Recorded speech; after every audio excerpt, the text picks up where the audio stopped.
Hey guys, how are all of you beautiful people? Hope all of you are doing great. This is the ending movie of What If Naruto Repeat Chunin Exam, where Naruto finds he is flung back in time and must repeat the entire Chunin exam over and over and over, until he gets it right and possibly saves Konoha in the bargain. So relax and let us complete this wonderful story. Naruto grinned up at Orochimaru. Now that would be telling, he teased. Instantly he was wrapped up in summoned anacondas, against which Naruto kicked futilely, trying to escape their crushing hold. It's a contagion. I can pick females out as mates, and the bloodline the Kyuubi gives me transfers a copy to them. QQQQ. Interesting, the snake Chunin gloated. Teiya found herself shoved forward, and found it the hardest experience of her life to pretend apprehension as this moment she'd been waiting so long for arrived. Show me. I'd like a better look at the conversion. Naruto got released from the snakes and Teiya shot an apprehensive glance to the leader of her titular village, just to show the proper spirit of hey. What are you throwing me into here? Got to keep up appearances. What does this bloodline of yours involve? Orochimaru asked while Teiya nervously bared her neck. Naruto grinned. Why don't you see for yourself? He taunted. Then he bit down on Teiya's neck. To blank with appearances, Teiya thought, instantly wrapping her whole body around Naruto and crying out a gleeful yes. As she felt the prized bloodline enter her system at long last, popping out a second set of ears, foxy ones, and a lovely, long bushy tail. And whiskers. She couldn't tell you how she'd envied those whiskers. The ability to sense the air movements of somebody sneaking up behind you. Oh yes. No more nervously wondering if Orochi bastard had snuck up and was watching you. If anybody else in Sound learned she had this ability, she'd be the envy of every ninja there. Her red-furred parabolic ears were far from useless, too. And just wait until she got to up speed on that tail. You, master, are going to be teaching me everything about how to use my tail, Teiya declared warmly into Naruto's ear as she clung to him, crying out joyously as she wrapped every available limb around him and squeezed for all her might. The other Sound Four actually blushed as they overheard that. Orochimaru scowled. The medical stuff was fascinating, as the Kitsune clan members reading Orochimaru's surface thoughts agreed, but the other. Why is she having such an emotional reaction? The snake Chunin demanded. Her long furry tail wrapped around Naruto's neck like a scarf, Teiya raised her newly whiskered face and told him, because I'm horny. And this hot piece of fox meat turns me on. You, censored. The members of the Kitsune clan listening in on Orochimaru's thoughts also recorded a lot of confusion in his mind over her reaction. But they still got good data. Teiya was back to nuzzling Naruto before her shocked teammates. Now go be a good, censored, and, censored, off so I can, censored, the, censored, out of this handsome, censored, dot. Orochimaru directed a shocked gaze to Tsunade, who shrugged, her own foxy bits waving in the breeze. What can I say? We want to, censored, him too. It's just we've got a little more self-control than your Kunoichi's. Shitsune blushed beautifully under her own black furred ears, turning her gaze away in girlish embarrassment. Pretty useless for creating an army, unless you want them to, censored, you all of the time. Naruto shrugged, his jacket already pulled off by an amorous redhead. And then they're not an army so much as a harem. It is all about creating mates and babies, Tsunade agreed. Not soldiers. Orochimaru scowled, censored. Yukon resisted the urge to cover Sakon's ears so he wouldn't overheard any more of this kind of rough talk. So good was the data they got out of observing the snake Sunin's thoughts on observing the creation of the Kitsune bloodline. In fact, they decided to repeat the attempt next reset. There was really no one else who knew half as much about bloodline creation as he, and it was fascinating to learn what he did as he observed one invested into a normal body.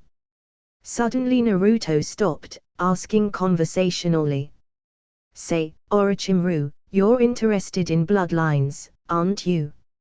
Have you ever wondered what it does to a person to be bitten by the Kyuubi?" It was a calculated risk, but everything with the snake Sunin was.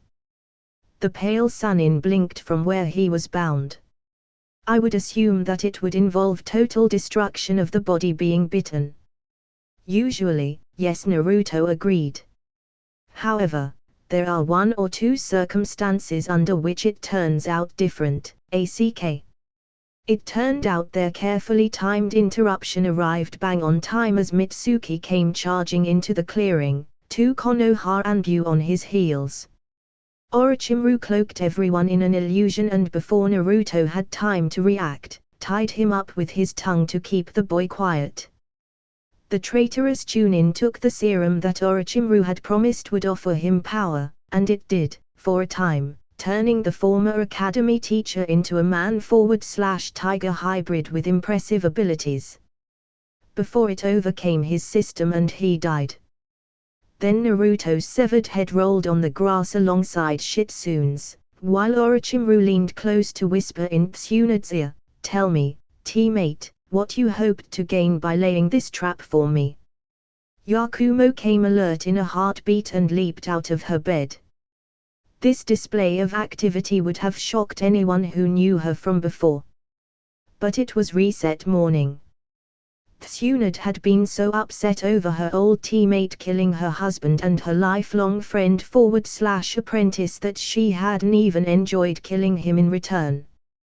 But Orochimaru got a big surprise when he learned that his old teammate was neither old, nor the washed-out slacker he'd been told.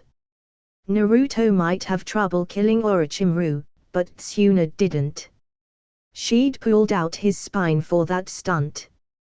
Not all of Clan Kitsune had Genin-level physical abilities. Some of them had been Jonin or Chunin before the reset. So not everyone had Naruto's problem to the same extent he did. Although most did, as most of the girls had been Genin, and truly Yakumo Kurama had the problem worse than most, as she hadn't even been a ninja prior to the resets. Still, even I Am the ramen waitress had been in better shape than she was. What conditioning her body once had during her brief stint of training under Kyuinai had long since gone. No, moping around in a darkened house does not do anything good for your muscle tone, and Yakumo was out of shape, even for a civilian. Which was why she'd chosen that to be her peculiar area of study. Forming hand seals, the young heiress of the Kurama main line created 2 shadow clones, setting them off to their routine tasks.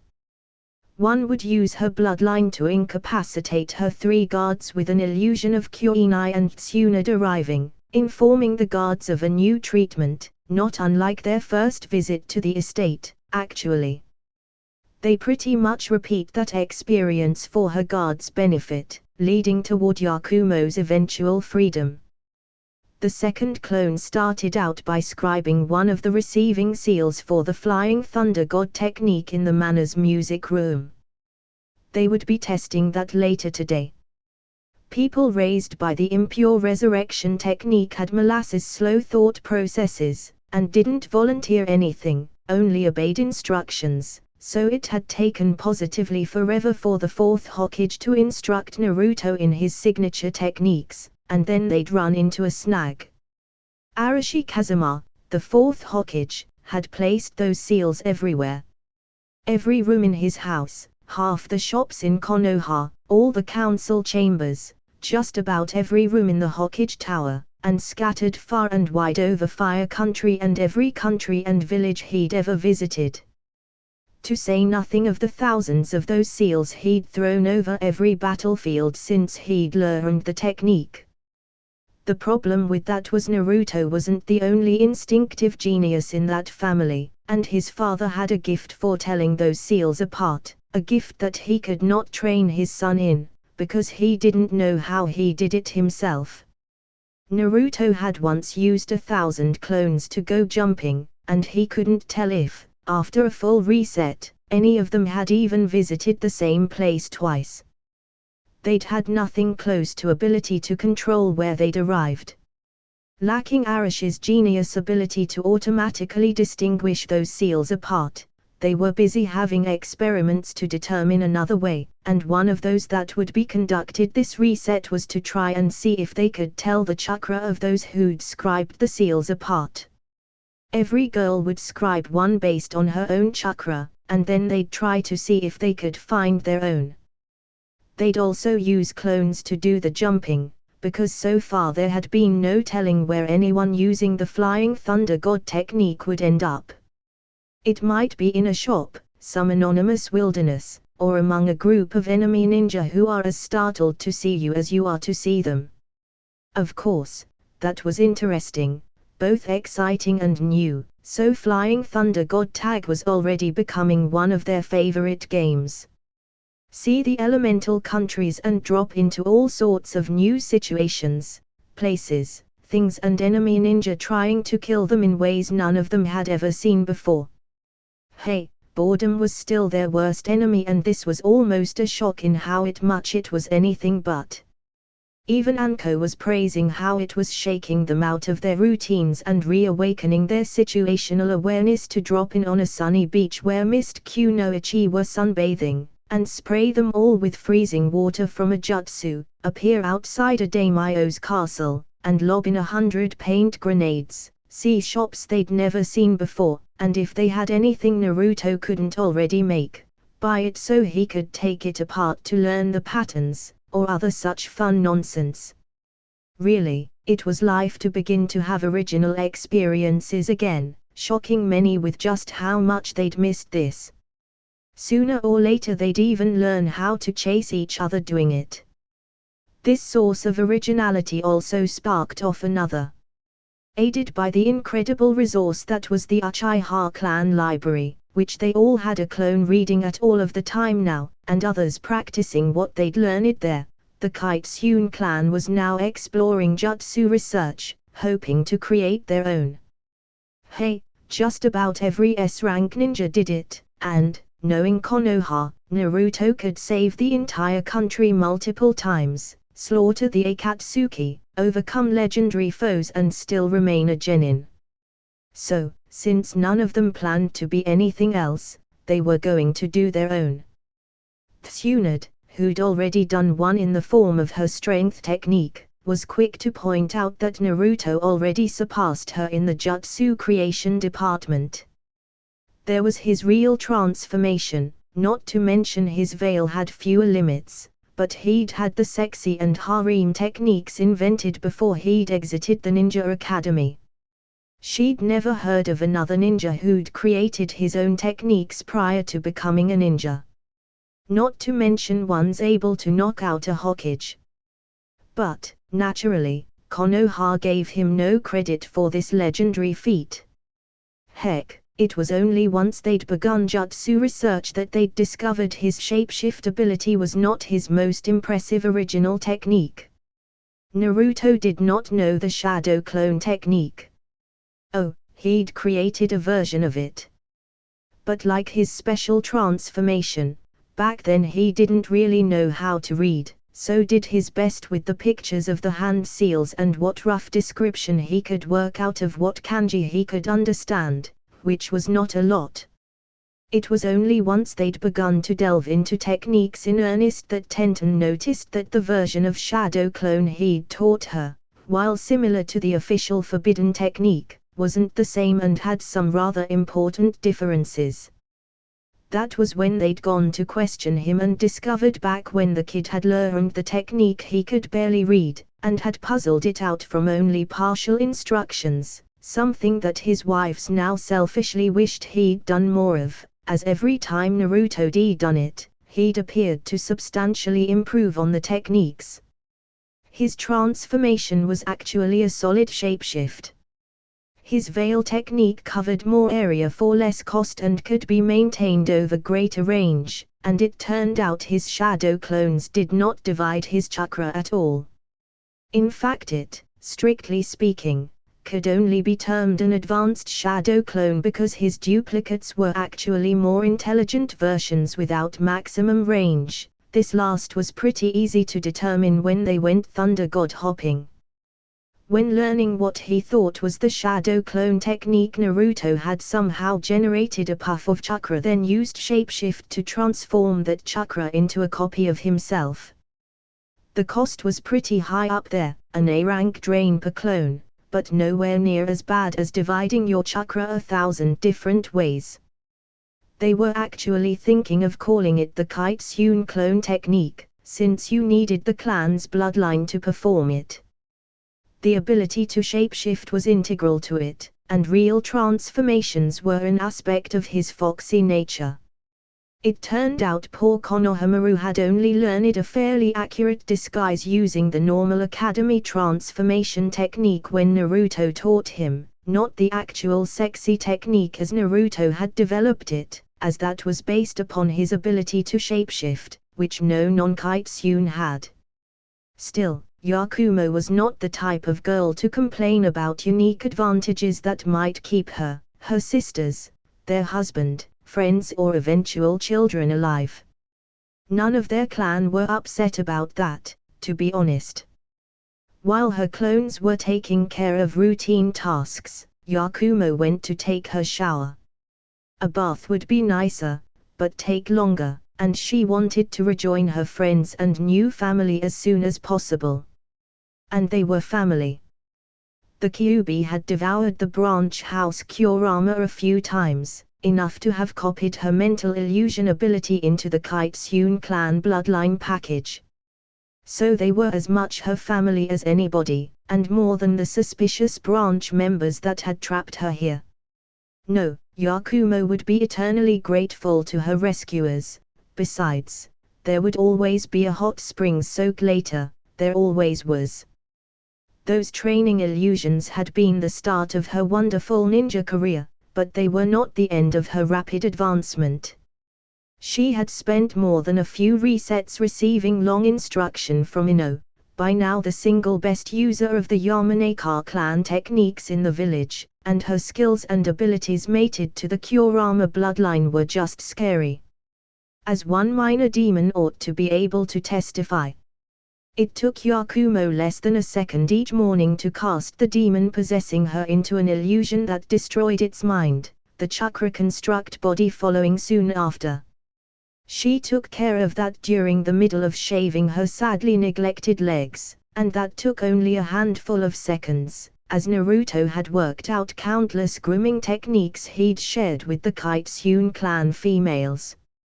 Demons might not be subject to being physically destroyed, but mentally was an entirely different matter, at least for the small ones. And once they no longer had a mind, the chakra that was their bodies dissipated just like a jutsu after it was no longer being sustained. It might leave some traces of what it had done while active, but the energy was gone. Snuffed out like a candle.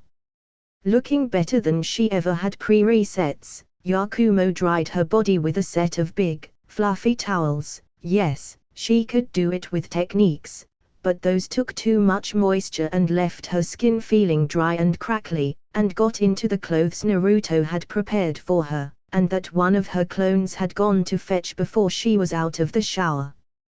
Then Yakumo formed an ice mirror, stepped into it, and was gone. One of her clones would remain behind, using puppetry techniques to have her guards standing and alert seeming for when she brought them out of the illusion of Kuinai and Tsunade visiting, after the illusionary Sunin's departure. Not waking up lying around on the ground would take away one of the few indicators her guards might use to tell they'd been put under one of her mental super illusions. So they would believe the faked Tsunade's report that her new treatment had been a resounding success. A few days of her clone hanging around the house under observation, and Yakumo would be free of those restrictions at last.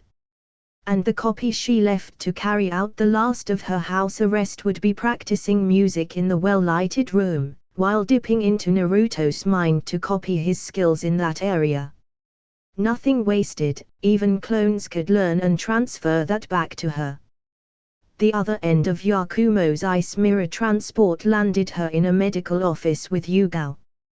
The purple-haired Anbu would be training her in swords today, but with a special purpose.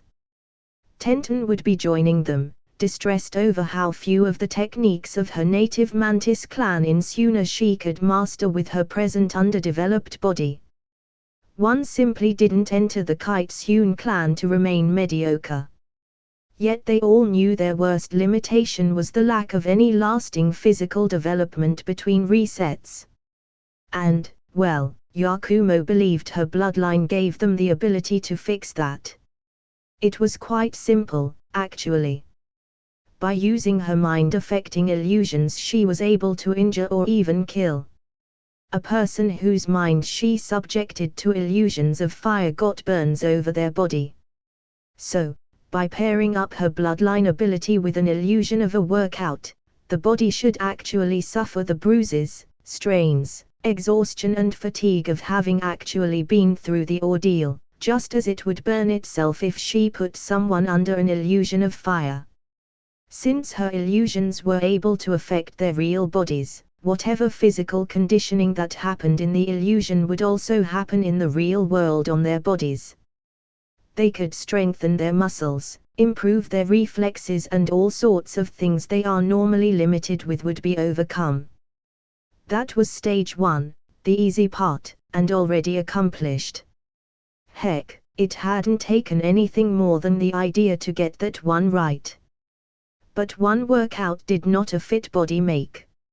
No, the ideal would be to pair this with one of Naruto's training illusions, but 2 years of intense physical training during only 4 minutes of real time would kill anyone. The body just was suited to putting up with that level of strain. Heck, interrogation techniques were more mild in the hurt they inflicted. In fact, they didn't have a combat technique that hurt the body as much as this did. It was disturbing, actually, to watch the body sludge apart like that. Critical failure of all muscles and connective tissues was just so wrong. Pity they couldn't inflict it on an unwilling target, but Naruto's training illusions didn't work like that. Thoughts about a combat technique aside, although it would be a deadly one, they had some rather large issues left to deal with before they could use it for the purpose for which it was designed, overcoming their limitations on physical development. Still, even if they couldn't jump right to the end, there was all sorts of mid-level ground to cover. So they'd backed off a bit, and instead of cramming 2 years of intensive workouts into 4 minutes of real time, they went back to an earlier stage of those illusions and gave their subject 3 days of physical training into 1 second of real time. That, too, led to an almost incapacitating level of muscle and connective tissue damage, but at least it wasn't deadly. It was when the regeneration aspect of their bloodline kicked in that started out the new level of research. Simply speaking, workouts caused damage, and regeneration fixed damage. Once they could find an adequate balance, they could, at the very least, strike up a pattern they could use in an accelerated training program, making leaps toward a better conditioned body in far less time than it would usually take. That was a dream that Yakumo lived for. Ever since her first experience with her new clan, she'd been amazed at how unselfish they were. They freely shared techniques and training tips, things that no ninja parted with lightly. The physical things she could see why they shared so freely, since none of those lasted very long, going away with the next reset, but one's abilities were the lifeblood of a ninja. The amount of trust inherent in teaching her so much, especially so soon, had amazed the Kurama clan heir, and now she desperately wanted to return that and contribute on her own. Heaven, she decided, must be very like how the Kitsune clan was now, with everyone helping each other all of the time. No meanness, no recriminations, just honest, helpful friendliness at all hours, in every circumstance. And hell, she was certain, could not be much different than the life she'd led before this, where the constant bitter loneliness was broken only by visits of hard-faced people who wished her nothing good. No, having been rescued from that, she'd do anything to make her new family happy. Their joy literally brought pleasure to the girl, and she wanted to do as much for them as they'd already done for her, and the only thing she could think of would be to tear down their one remaining barrier to greatness. They were already great ninja, but in her opinion that was dwarfed by how great they were as people. They made her happy, and that happiness doubled when she could make them happy in return. So she would do so. Good morning, Orochi bastard. Teiya flung herself out of her tent with a spin and a flourish, foxy bits waving in the air as she twirled. Jaws dropped among the other sound for. Orochimaru, who had been sipping his morning cup of tea, looked puzzled, murderous, but puzzled. The girl started joyously bouncing through warm-up stretches. You know what? Today just seems like a great day to turn traitor to you and go off to join your enemies. Too bad for you, they already know all of your plans. The snake Sunin blinked. She posed cutely. After all, if they are willing to teach me the fabulous flying thunder god technique and able to do so under your nose, just what else have they been getting away with that you aren't aware of? His eyes bugged out as he recognized the familiar seal scribed on the tent behind her. When she vanished in a flash of yellow, Orochimaru actually felt scared. Moments later a patch of sand reared up and formed Gaara's face. Fixing him with a cold glare, it told the snake Sunin, you are not the Kazekage. I have no intention of betraying an allied village for you. That was when a messenger bird dropped a package right in their midst. Hiding behind 3 demonic gates nearby, Orochimaru actually had to order one of his Sound 4 to go open the message, figuring however bad it was, he had to know what else about his plans had exploded in his face. Jirobo actually went to Cursed Seal Form 2 and maximum strength before he was willing to dare open the package. When he did, his face turned even redder, if that was possible. What is it? The pale Sunin demanded impatiently from behind cover. His monstrous servant turned back to him, positively mortified, a sheepish look of embarrassment on his huge, cursed form face as he held the opened package in one hand. 3 fashion magazines, notifying you that your subscriptions have begun. A box of tampons, and a very frank book entitled What is Going On with My Body, that appears to be intended for preteen girls just entering puberty. Somehow, he didn't know how, Orochimaru's body was suddenly racked by abdominal cramps. At least you could have let us scribe explosive seals on the tampons, Yugao objected, not so strenuously. Nah.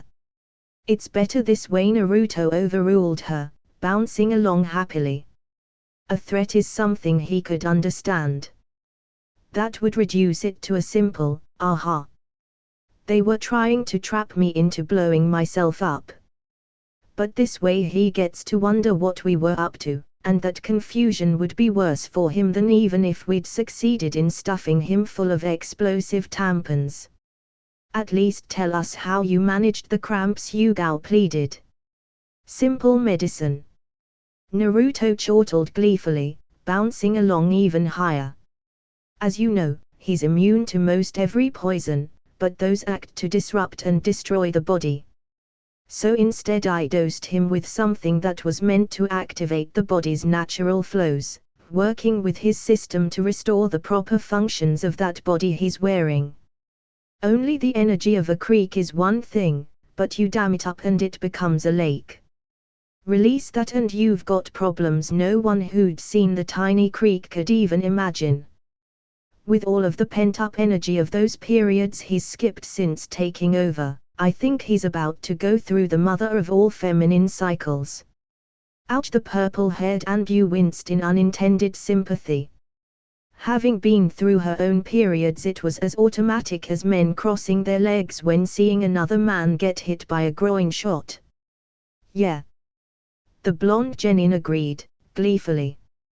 For a man who's never had one, he gets to enjoy the pent-up energy of a couple of years of skipped periods all expressed in one. Isn't that fantastic? Yugao had never before felt sorry for the snake Sanin. She turned green, manifesting a fake smile. Yeah. Great. Yeah, and the next 2 or 3 aren't going to be picnics, either. The boy crowed excitedly. Can you imagine all that hitting someone who's never had one before? Poor Yugao turned a slightly greener shade, trying hard not to feel sorry for their enemy. All the while she was thinking killing the poor bastard would have been so much kinder. Naruto stood posing, with hands on his hips. Next time I'm going to adapt that stuff Hana is working on for stimulating milk production in mothers who don't start on their own, and including that. I wonder how the snake Sanin will feel, trying to impersonate the leader of Hidden Sand while lactating. I mean, sure, he can wear a false skin over his face, but what is he going to do about the 2 wet spots on his shirt? One green Anbu fought off the urge to go tell Tsunade to perform a mercy killing on her old comrade. Naruto. Can we talk? Such was the power of that dread statement feared by men worldwide that even Naruto, who had nothing to fear from the females in his life, winced at it.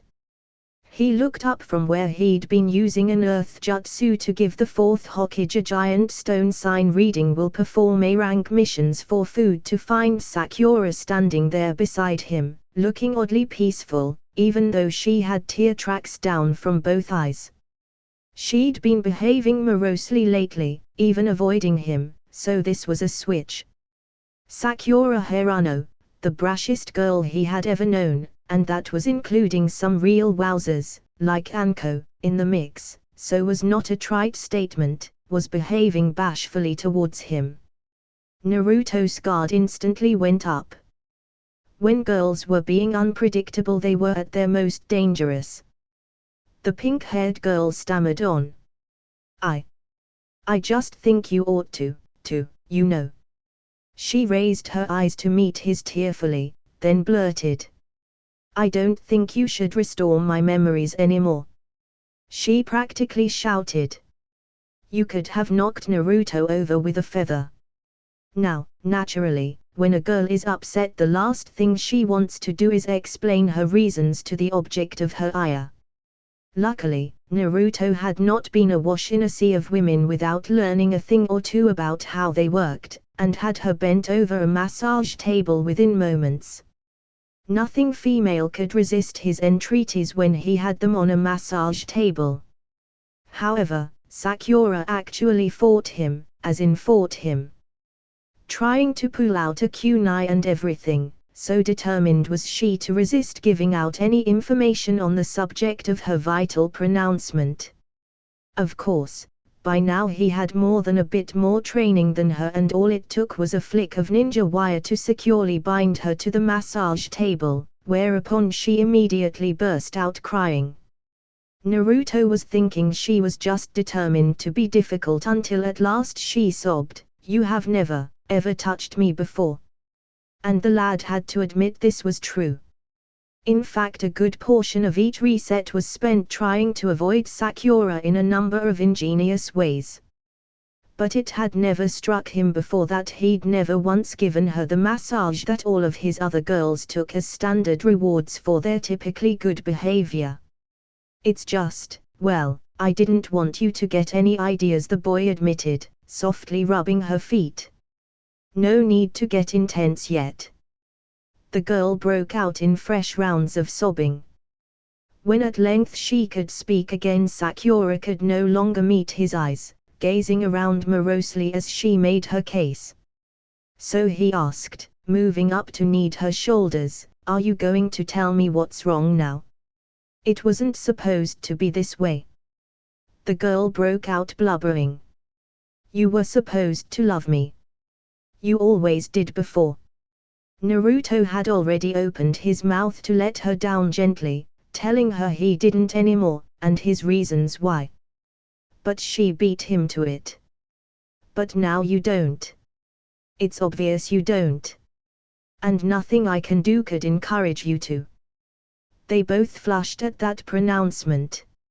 Sakura had gone through a phase wherein she'd decided that, having as many close female friends as he did, it was obvious he was a pervert, and to get him interested in her, she'd come out and openly encouraged him to get perverted with her, offering herself to any form of depravity he could want, thinking by doing so that she'd fill a niche in his life. After all, his other wives had considerable self-respect, so if she took over the things they wouldn't, she'd have a place. Neither Naruto nor she had ever been more embarrassed when she was making those offers. "Hirano."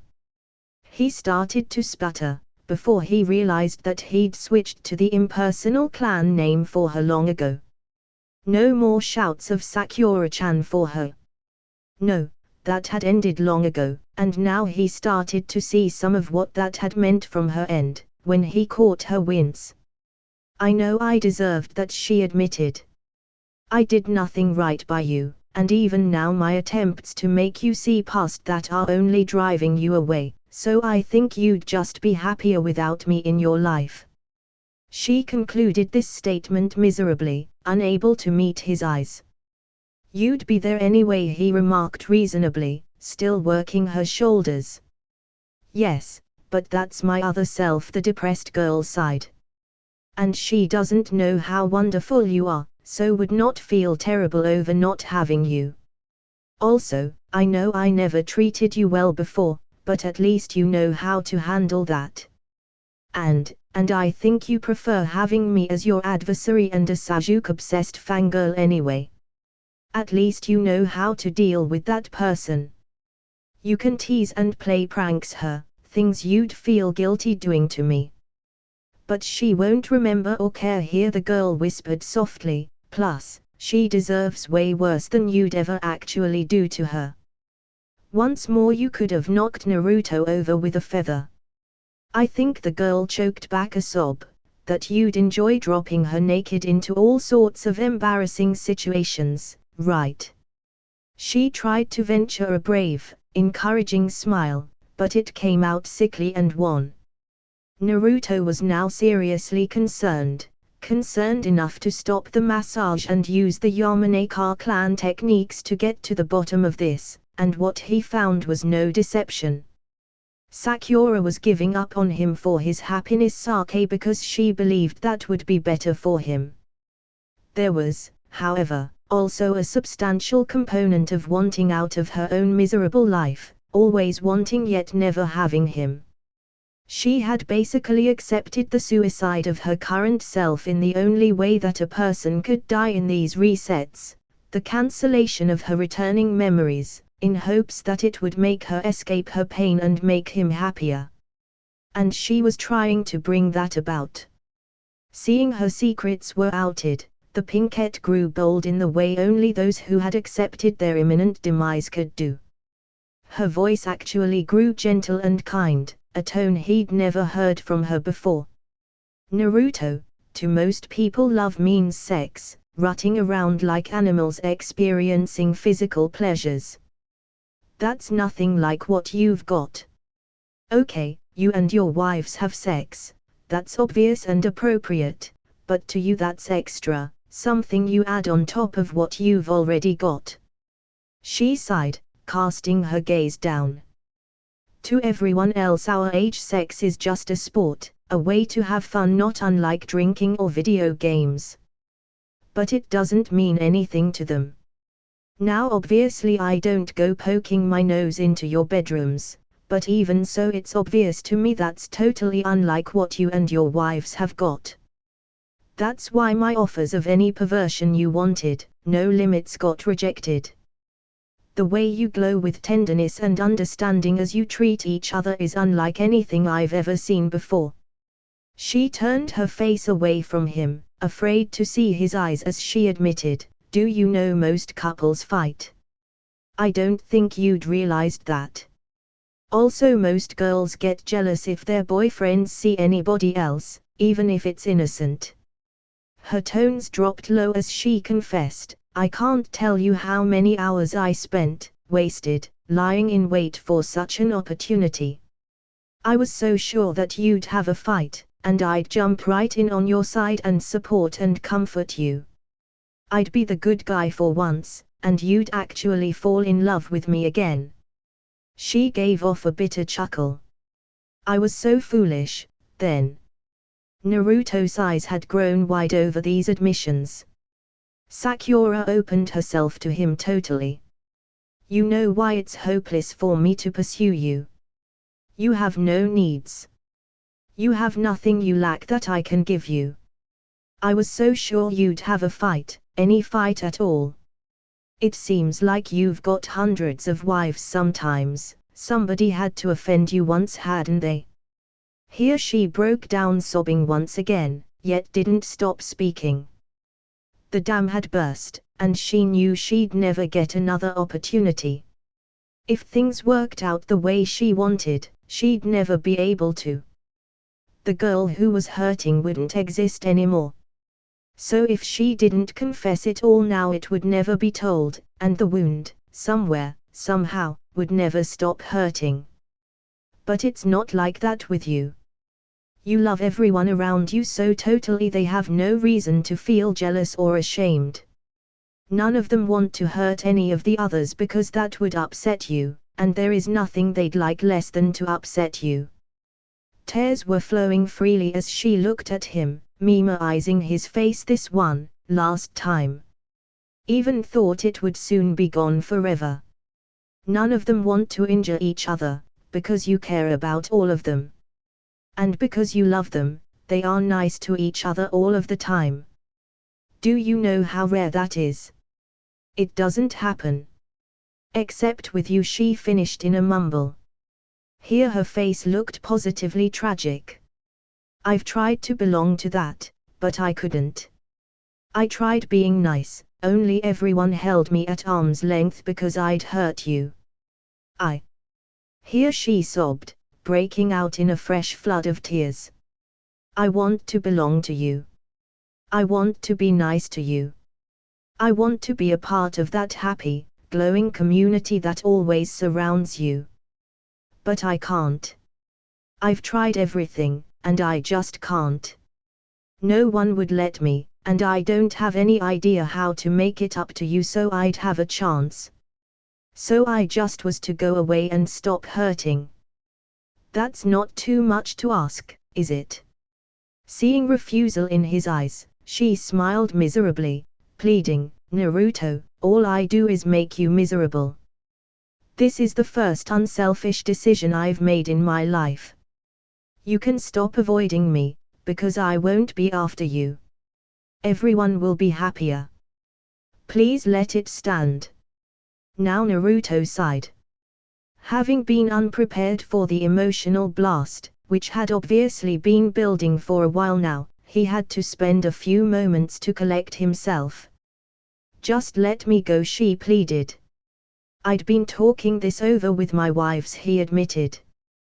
"We'd all agreed that it would probably be less awkward or everyone to stop restoring your memories." Sakura gave him a very sad smile. "I'd asked Iam to bring it up." "She did?" He nodded. "Just one thing before I go," she pleaded. His eyebrows went up. Sakura nervously licked her lips, but couldn't look away. "It may not be my first kiss. You've told me about how I've kissed Gaara and others, even that Uchiha jerk, in other resets. But this will be the first for this me, and that's what counts. Could I please, just once before I go." She hesitantly puckered up, then dropped it when he didn't look like he was responding. Naruto himself was deep in thought. At great length he responded by asking, "So let me get this straight. You want to stop my being uncomfortable around you, and your plan to do that is to stop existing." Meek apology flooded her features, but she was unrelenting. "I think it's for the best, Naruto." He thought for several more moments, before declaring, "You know what the secret to my happiness as a married man is?" She shook her head, wondering over the change of topic. The blonde boy decided. "It's very simple. Each one of us holds the happiness of others as more important than our own. People only lie or cheat or steal to get advantage over their neighbor, and that only happens when they think inside that their success is more important than the other person's. Being willing to suffer so that others can enjoy greater rewards is the opposite of that, and that's what we have." She smiled gently. "Thank you for telling." He cut her off. "But that's just what you did. You've passed the test. For all thing long while you've been improving, so we couldn't just throw you away, even though it was uncomfortable having you around. Only just now you came across the secret, you were willing to sacrifice your own aims so that we could be happy." The boy sliced the wires holding her down and picked her up in his arms, bridal style. "And, well, that's the whole ticket right there. Love is kindness, and selfish behavior destroys it. So you had to learn unselfishness before we were willing to trust you with more." He leaned in and smooched her, causing her world to spin. "It may not be far, but you've started down the right path. And once you've done that, the only thing I can do is help you on your way." "You mean?" She started out wondering. "Keep it up and your probationary period will be over," he admitted. "You'll be one of the clan, with full status and privileges, bloodline too, if only you can continue on the path you've just started." She was too shocked to speak. Naruto grinned. "And that does mean cuddling and massages and things while you learn. After all, if you are trying to build up my happiness, it is only right that I spend my time building up yours. That's why unselfishness works so well. Selfish people injure each other striving for advantage. But we don't do that. Instead we spend our time building each other up, which gives us all of the advantages without any of the injuries. It's hard, but it's worth it. Now that you've started, it is only right to help you learn our way."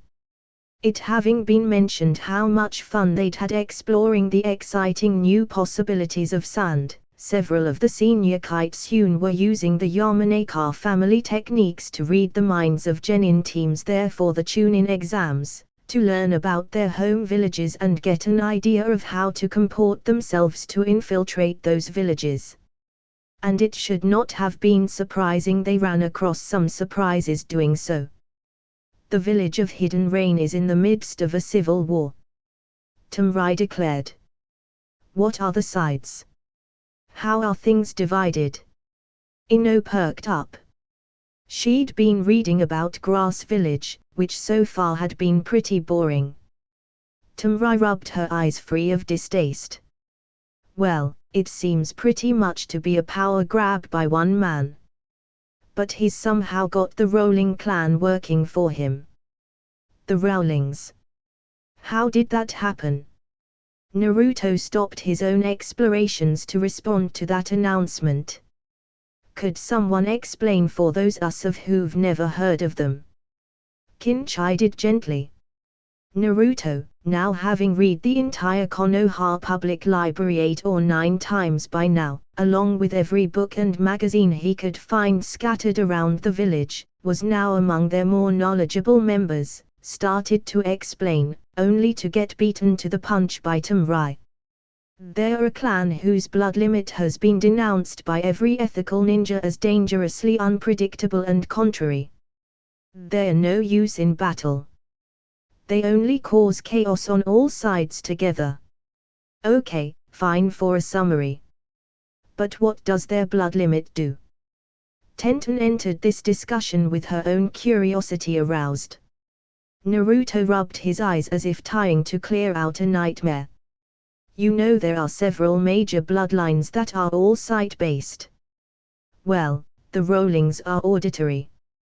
But it's kind of reversed. Instead of hearing very well or having special ear powers, it's anyone who hears them that has a problem. So, what is the problem? Kin prompted, leaning forward. Mass confusion. Tamrai answered. Anyone under the sound of a rolling's voice forgets who their friends are, believes their worst enemies to be heroes, and their most precious allies to be scum. They hate people they should love and love people they should hate. It goes deep and lasts long, and only gets worse the longer you listen to one of them. You'd seek out and marry the absolute worst person for you, name your children after your worst abusers, and in general behave like a complete and utter madman, losing all sense of right and wrong, and feeling depressed about it most of the time. Sounds effective. Tenten was impressed. Tamrai groaned. Having had to deal with the Kishimoto clan, she was not impressed by the rollings. Why couldn't some people understand that not all bloodlines were good? It is, and it isn't. Like I said, it affects anyone. And by that I should properly say everyone who can hear the rolling, including the rolling herself. You can't use it in a fight because the people on your own side go mad just as much as your opponents. Loyalties are completely forgotten. Teachers launch personal vendettas against students who'd never met them before. People forget oaths, lose all sense of scruples, lose so much sense of self they are apt to misspell their own names, and because it works on the rolling just as much as anyone else, if you had one loyal enough to send alone against your enemies, she'd switch and become your enemy to come back and haunt you. There's no effective way to use them. They just cause chaos and confusion and misery to all the people around them. The only defense is not to hear them, and that generally means staying as far away from them as possible. Once the specifics of their power got out, no ninja village would allow them entry into their countries. There's just no way to control them. You keep saying her all of the time you describe this. Kin noted. Tamrai sighed. It's a female-only blood power, arising only in the women of the line, and then only after they get married for the first time, which makes it easy for the young ones to hide, and thus practically impossible to stamp out the clan. Part of me is surprised anyone found a group of them. The first time. Tenten's eyebrows raised. Their gift is such they always drive their husbands away sooner or later. The Sand Kunoichi informed her friends, then sighed again. As you might suspect, there was rampant speculation for a long while that Itachi Uchiha ran afoul of a rolling on one of his missions. Every village thought that was the most likely scenario. It would do more than practically anything else to explain why he suddenly hated his family and loved his enemies, killed those who loved him and deserted the place where he'd once been respected and honored. That behavior is actually typical of anyone under Rolling's voice, and a big reason why all villages are united in trying to stamp out that bloodline whenever they can. Naruto, who'd been thinking, now interjected, so we have two big questions: how did anyone get a hold of a group of them, and how do they organize them? That's always been the big trouble with rollings. Backstabbing and turning traitor are inherent to their nature, and not just once, but over and over again. You could never tell whose side they are on, or for how long. They practically define the tool that will always turn and strike its user. So how did anyone get some pointed the same way as each other? Most likely they didn't. Tamrai concluded. More probable than control was simply getting a bunch and dropping them all in one area. They'd cause so much chaos by their mere presence that whatever organization you wanted destroyed would be shredded as friends turned on each other. There's no limit. Boys turn against their own fathers, and girls against their parents, while idolizing their worst enemies. They'd torture and brutalize each other for the greater good, get stalker-like love affairs for girls that belong to groups you despise, save the lives of people who murdered your parents, commit suicide to please old men who'd kept you imprisoned and treated like a mushroom your whole life, go on long camping vacations while people who depend on you are dying, and act on all forms of insanity. You couldn't find a more effective way to destroy a nation. It's mass hysteria. Kakashi arrived at the memorial stone thinking to get in some contemplation before heading off to meet his genin at the exams, when he caught sight of someone sitting on the stone. It was a young boy, probably a genin, and he looked. Kakashi dropped his icha in shock. Obito Uchiha hopped down from the top of the rock, morphing from the child he was when he graduated to the slightly older form he was when he died, and it was in that heartbeat that Kakashi realized he could still see the stone through his friend's body. He raised his headband, revealing his Sharingan, but saw only the same thing. Obito was back as a ghost. Are you surprised? The spirit gave him a cheeky grin, spreading his hands wide. What? You come here to commune for hours each day. Why should you be shocked to get through? Obito. The legendary copycat ninja began reverently, a smile on his face, only to be cut off in shock when the spirit scowled at him and he detected a ghostly residual of what could only be killing intent. And the ghost was furious, glaring at him, arms crossed. I don't have much time, Hatake, so I'll get right to the point. Why are you injuring me?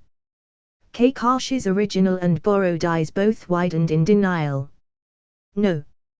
Obito. He reached out, imploring his friend to believe. But the spirit grew no less hostile. I only activated my Sharingan on my death, Kakashi. You know that. I lived all my life without it. I was a stranger to my clan, all but cast out over my failure. Yet you lavish attention on the clan head's son and claim you are honoring me. You train him in a bloodline I never used and think by doing so you are making up your debt to me. No. The ghostly image stepped closer to his teammate. Our team consisted of a self-centered genius, his fangirl, and the loser. Tell me which I was, Kakashi. Seeing his fellow ninja too paralyzed by fear and shame to answer, the ghost nodded and did so for him. Yes, that's right. I was the loser, the dope. The guy who loved the fangirl, but got ignored by her in favor of the genius prodigy she adored, while the genius snubbed her in his arrogance. And what is that self-centered genius doing now, Kakashi? He's training another self-centered genius, and ignoring the boy who is like I was. The outcast and the loser gets despised by the genius again, Kakashi. Only this time the teacher is ignoring him as well. Our teacher was never that unfair, Kakashi. He taught us all equally. Yet you've ignored the boy who is like I was, you've cast aside both him and the girl. And to do what? You are pandering to yourself, Kakashi. Don't even claim you are trying to make up to me when all you can do is repeat the injuries you gave me back then. You never loved Rin, but you kept her away from me. You never taught or helped me, even when you could have done so easily. You just proclaimed I was useless. Now there is a boy very much like you who is doing those same things to a boy who is very much like I was, and what do? You help your copy, your younger clone injure the boy like me, and claim by doing so you are making things up to me. Don't ever die, Kakashi, because I could never stand to see you show up here, and I hope and I pray every day that they prepare a special place in hell for you. And with that the spirit vanished. Not much later a very disheveled and very drunk Kakashi stumbled into the exam center just long enough to press a mess of sealing scrolls into Naruto's arms, and when Sasuke reached over to take them away Kakashi punched the prodigy he'd never said a hard word to before, knocking the Uchiha down, mumbling how they were not for him, that he was repaying his debt before he drunkenly stumbled away from his trio of confused genin. The sealing scrolls were filled with jutsu and training manuals. Naruto even found the dog summoning contract among them. It was everything Kakashi knew how to give. Standing in the background, Ino smirked. Drilling into Kakashi's memories with her own clan techniques to retrieve the needed information useful for making the mental illusion generated by the Kurama bloodline flawless had worked. He had been left without a single tell to alert him it was not real. Of course he'd tested it with his Sharingan. But not even the most advanced bloodline could see through an illusion when that illusion was generated by the victim's own mind. The more advanced the senses, the more advanced the illusion in that case as the brain created the extra detail to convince itself. And people who had those advanced bloodline senses learned to trust them, so if you could fool those the illusion would almost always stand unquestioned. He saw it with his Sharingan, ergo it must be real. Ino smirked. It was a good combination. She'd have to see who else it worked on. Naruto shrugged and created a couple hundred extra clones to go unseal those manuals and read those scrolls. Actually, as it would turn out, the shocking thing to him was how much of what was on them he already knew. Later that day the blonde-haired genin pondered. All through the written test he'd had clones popping, transmitting all they'd learned from Kakashi's scrolls back to him, and that had brought up an interesting point. There really wasn't much he could learn around Konoha anymore. Naruto had picked up all of the ninja training it was possible to get out of the Konoha Ninja Academy. All those resets spent learning with Iruka had given him the bulk of it, and by now he'd transformed into enough other students, asking questions and seeking personal advice to pick up everything the other instructors knew how to teach as well. Plus, being able to transform meant he'd been able to go out and buy the textbooks, the actual ones instead of the modified special versions the teachers had given him to sabotage him.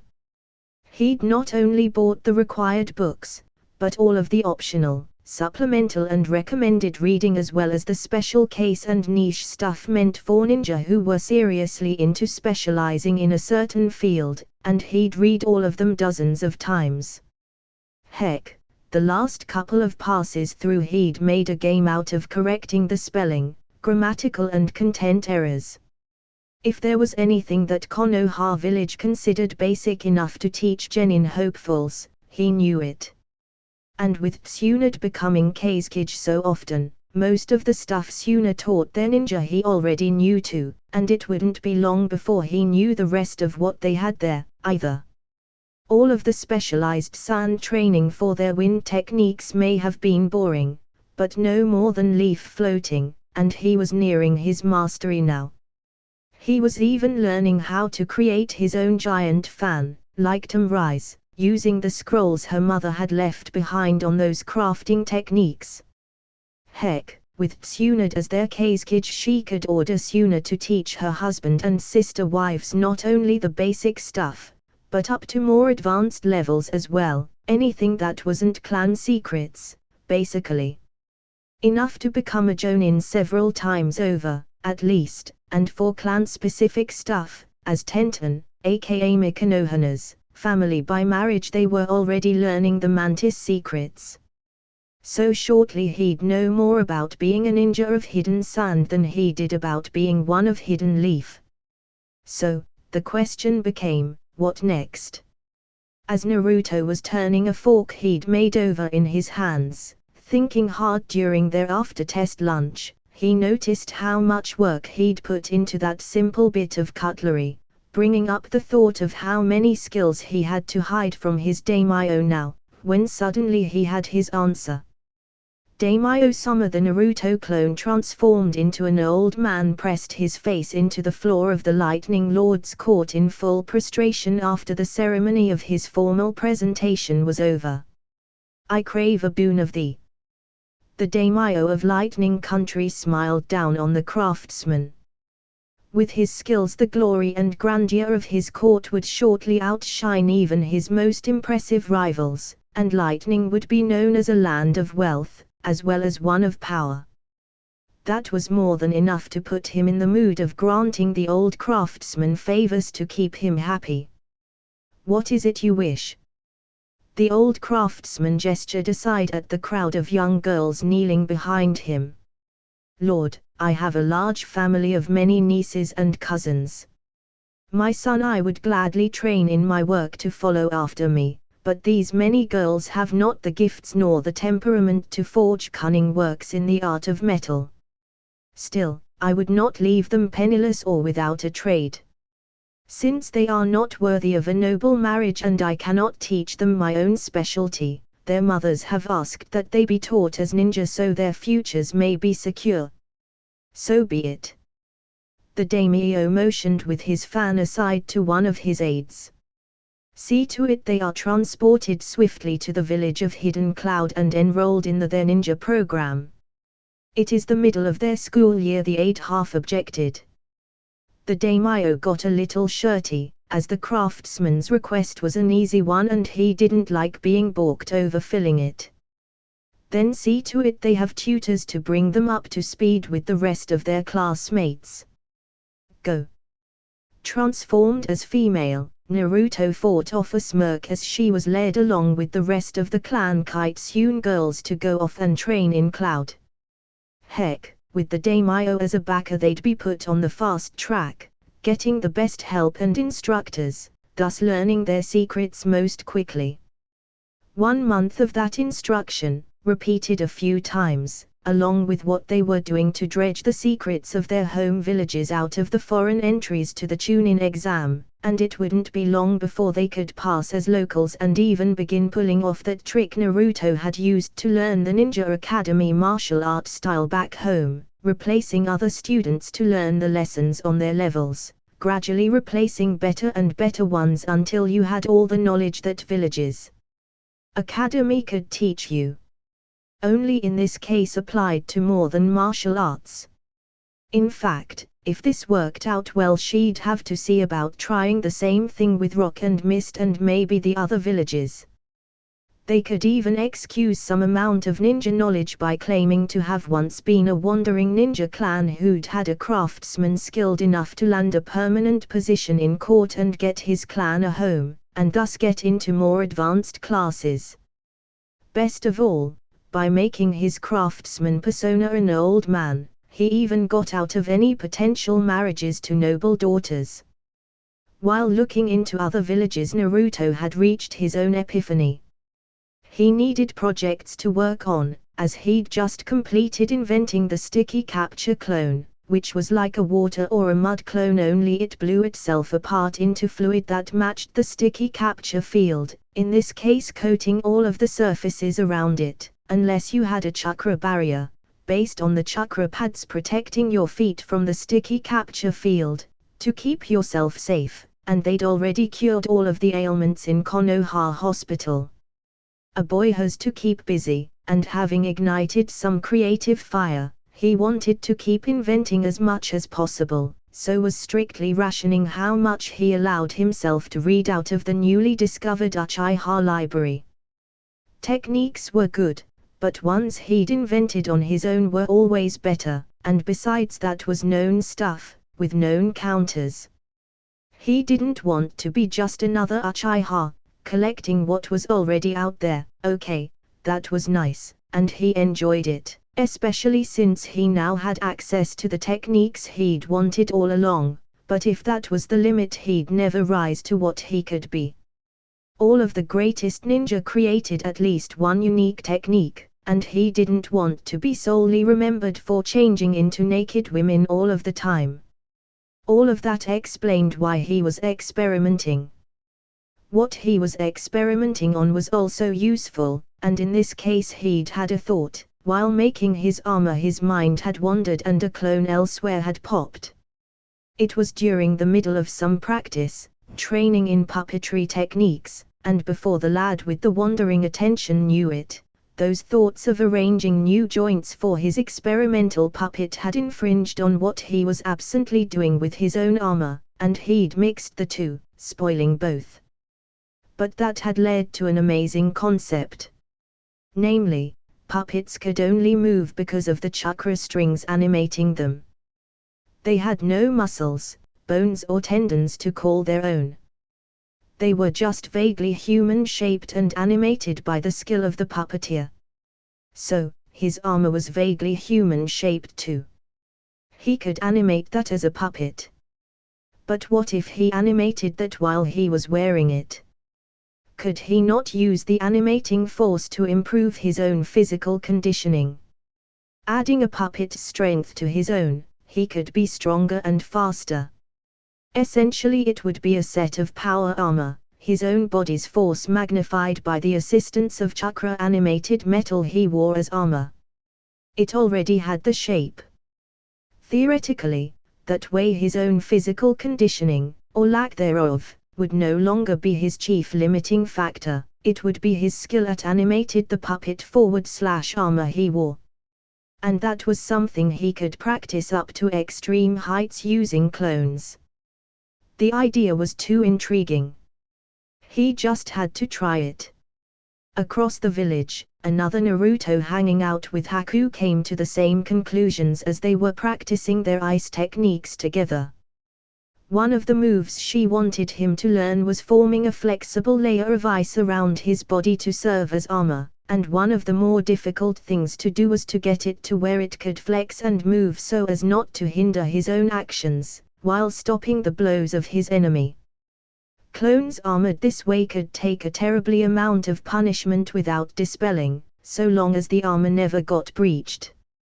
However, learning how to flex the ice layers so as not to hinder himself, Naruto naturally put too much power into the technique and crushed the glass of milk he was trying to pick up instead of lifting it in his hand. Haku was quick to scold him over it, but Naruto's eyes were already gleaming. His hand had moved gently, but the ice had flexed too powerfully, crushing the glass into fragments. Okay. Doing that thing when you don't want to had to be stopped and trained out of you. But using it when you did want to crush something. Or throw a too powerful punch. He'd just invented a strength-augmenting technique. One that would work for the clan, rather than Tsunade strength-augmenting one, which required changes to one's body via chakra surgery that their regeneration stopped. She'd invented it that way to prevent an Uchiha from stealing her signature strength, and was one of the world's best medics, so knew enough about the body to know how to augment it without harming herself. But so far it had prevented her regenerating clan members from learning it.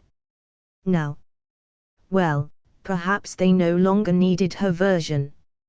After that reset was over, that the two clones combined their knowledge and realized they'd invented the same thing twice, using different methods each time. Power armor was power armor, whether ice or metal.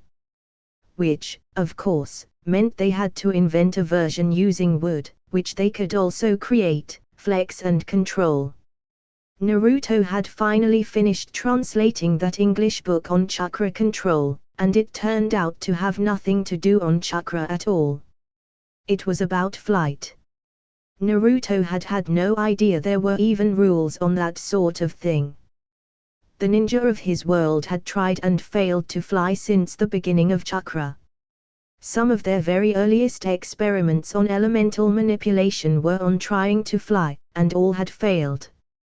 Building giant invisible pillars of chakra to stand on, flinging oneself into the air with massive bursts of chakra, and makeshift chakra wings had all spectacularly failed. Eventually such experiments had ceased altogether, and that was one of the main things no ninja of any village had ever learned how to do. But here, laid out in purest simplicity, was the rules on how flying worked.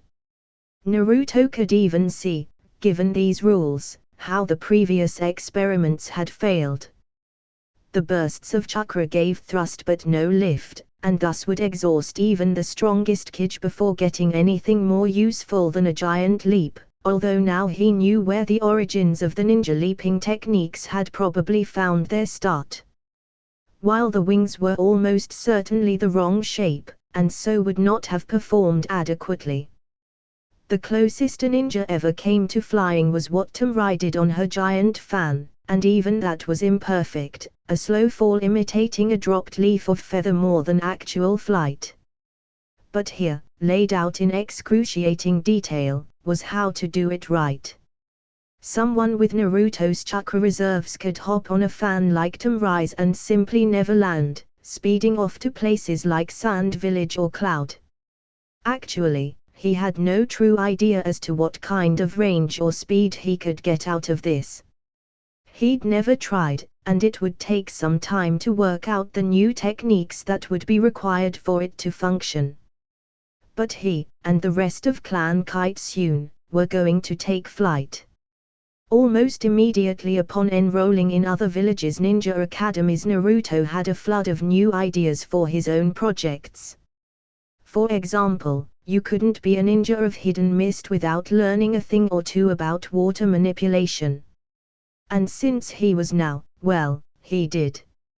Other villages taught how to walk on water, while the Academy for Hidden Mist taught how they did, breaking it down so the process was understood, not just performed. Water has a tendency to stick together where possible. Its own weight made certain shapes impossible, but nonetheless that trait of sticking to itself was called surface tension and was something like a skin. That skin was what enabled spiders and other stuff of almost insignificant weight to walk on the top of water. Ninja had learned how to enhance this surface tension with chakra, and walk on it themselves, despite their own weight being orders of magnitude outside the range where they'd normally have broken through that skin's resistance. The steps of water walking were first to learn how to detect and enhance surface tension so that skin could hold you up. Although at this stage it was like walking on a very deep, very soft mattress, and not very good for fighting on. Then one had to learn how to use chakra to repel water from one's body and equipment, because otherwise when you got wet the water would immediately pull you under instead of hold you on top.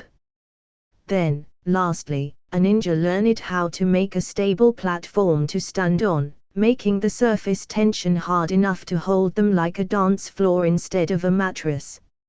Learning about surface tension had also led to other inventions, such as the watery prison technique, creating an inescapable bubble of water about an enemy ninja as a way of immobilizing him. Naturally, having obscene amounts of chakra, Naruto had studied the art of water walking backwards to forwards, learning how to make it harder than concrete below him before he even knew how to make it keep him up. Now one of the reasons for learning in depth the study of why water walking worked was because there was another technique out there, used by the ninja of a few water-focused nations, called water walking disruption, where, because they understood how the technique worked, they were able to use their chakra to undermine the chakra of enemy ninja who were trying to walk on the top of water, unraveling their attempts to create enough surface tension to stand on, and ultimately dumping them in the water. That was often enough for them to win a fight. Because of the prevalence of the water walking technique, quite a few ninja never bothered to learn how to swim. Sand, particularly, where there wasn't enough water to learn in around their village, was one of the villages whose ninja could rarely handle water without walking on it. But they were far from the only one. Even used alone, this became a powerful defense for a water-based nation. If your ninja could walk on water while denying that ability to their enemies, the advantage in any fight was greatly on your side, as even for those ninja that could swim, the activity took a lot of effort and attention and was not conducive to forming hand seals of flinging kunai.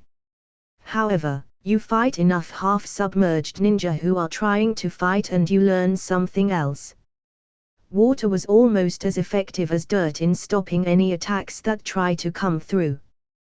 Being up to your shoulders in the stuff made you very hard to hit with kunai or any non-lightning technique. So, determined to use any good advantage they could find, the ninja of mist had developed techniques for taking advantage of that and learned how to fight and how to breathe underwater. When you could not only disrupt other ninjas' ability to walk on water, which made all but a vanishing few nearly helpless, but use your chakra to breathe water, and practiced how to fight effectively underwater, you had a set of advantages as deadly and dangerous as those that protected the hidden village of sand. So long as you were defending islands, where to reach you any attacker had to cross over water, you could meet him on terms where he could not possibly beat you.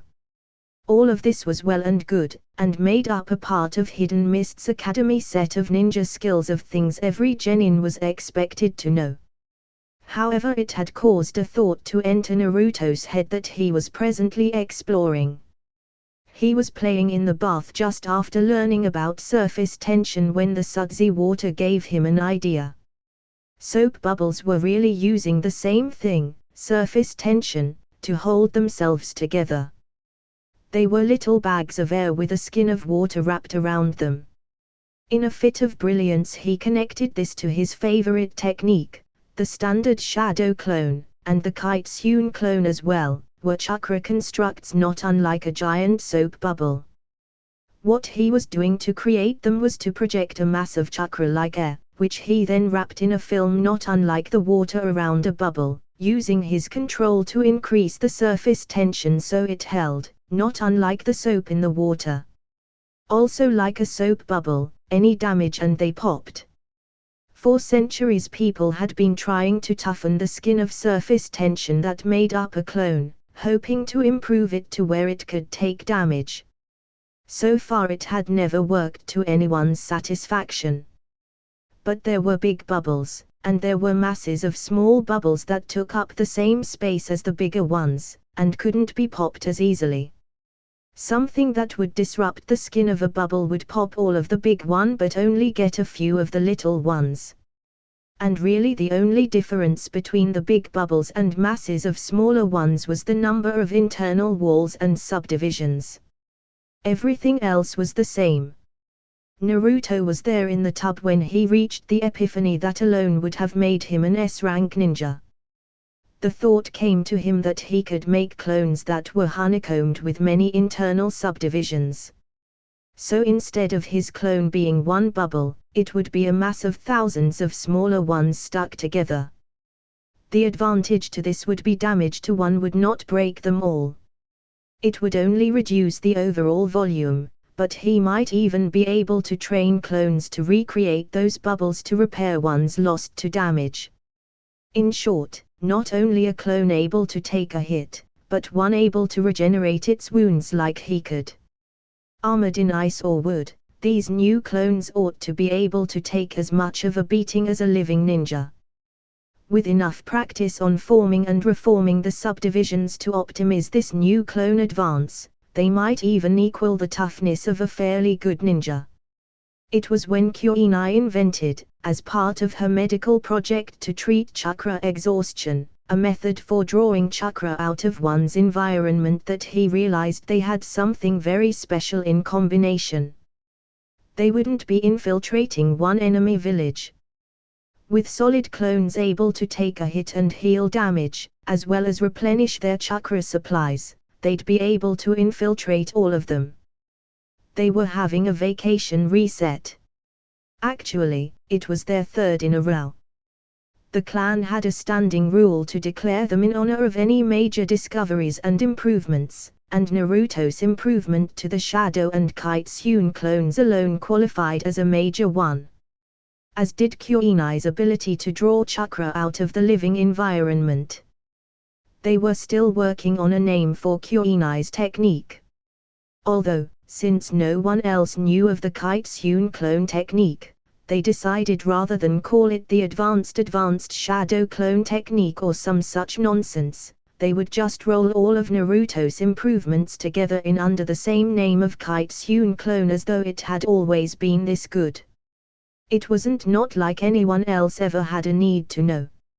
Although no sooner had they thought that was settled when Kin had nicknamed it the bubble clone, and that was catchy enough, it was probably the name that was going to stick.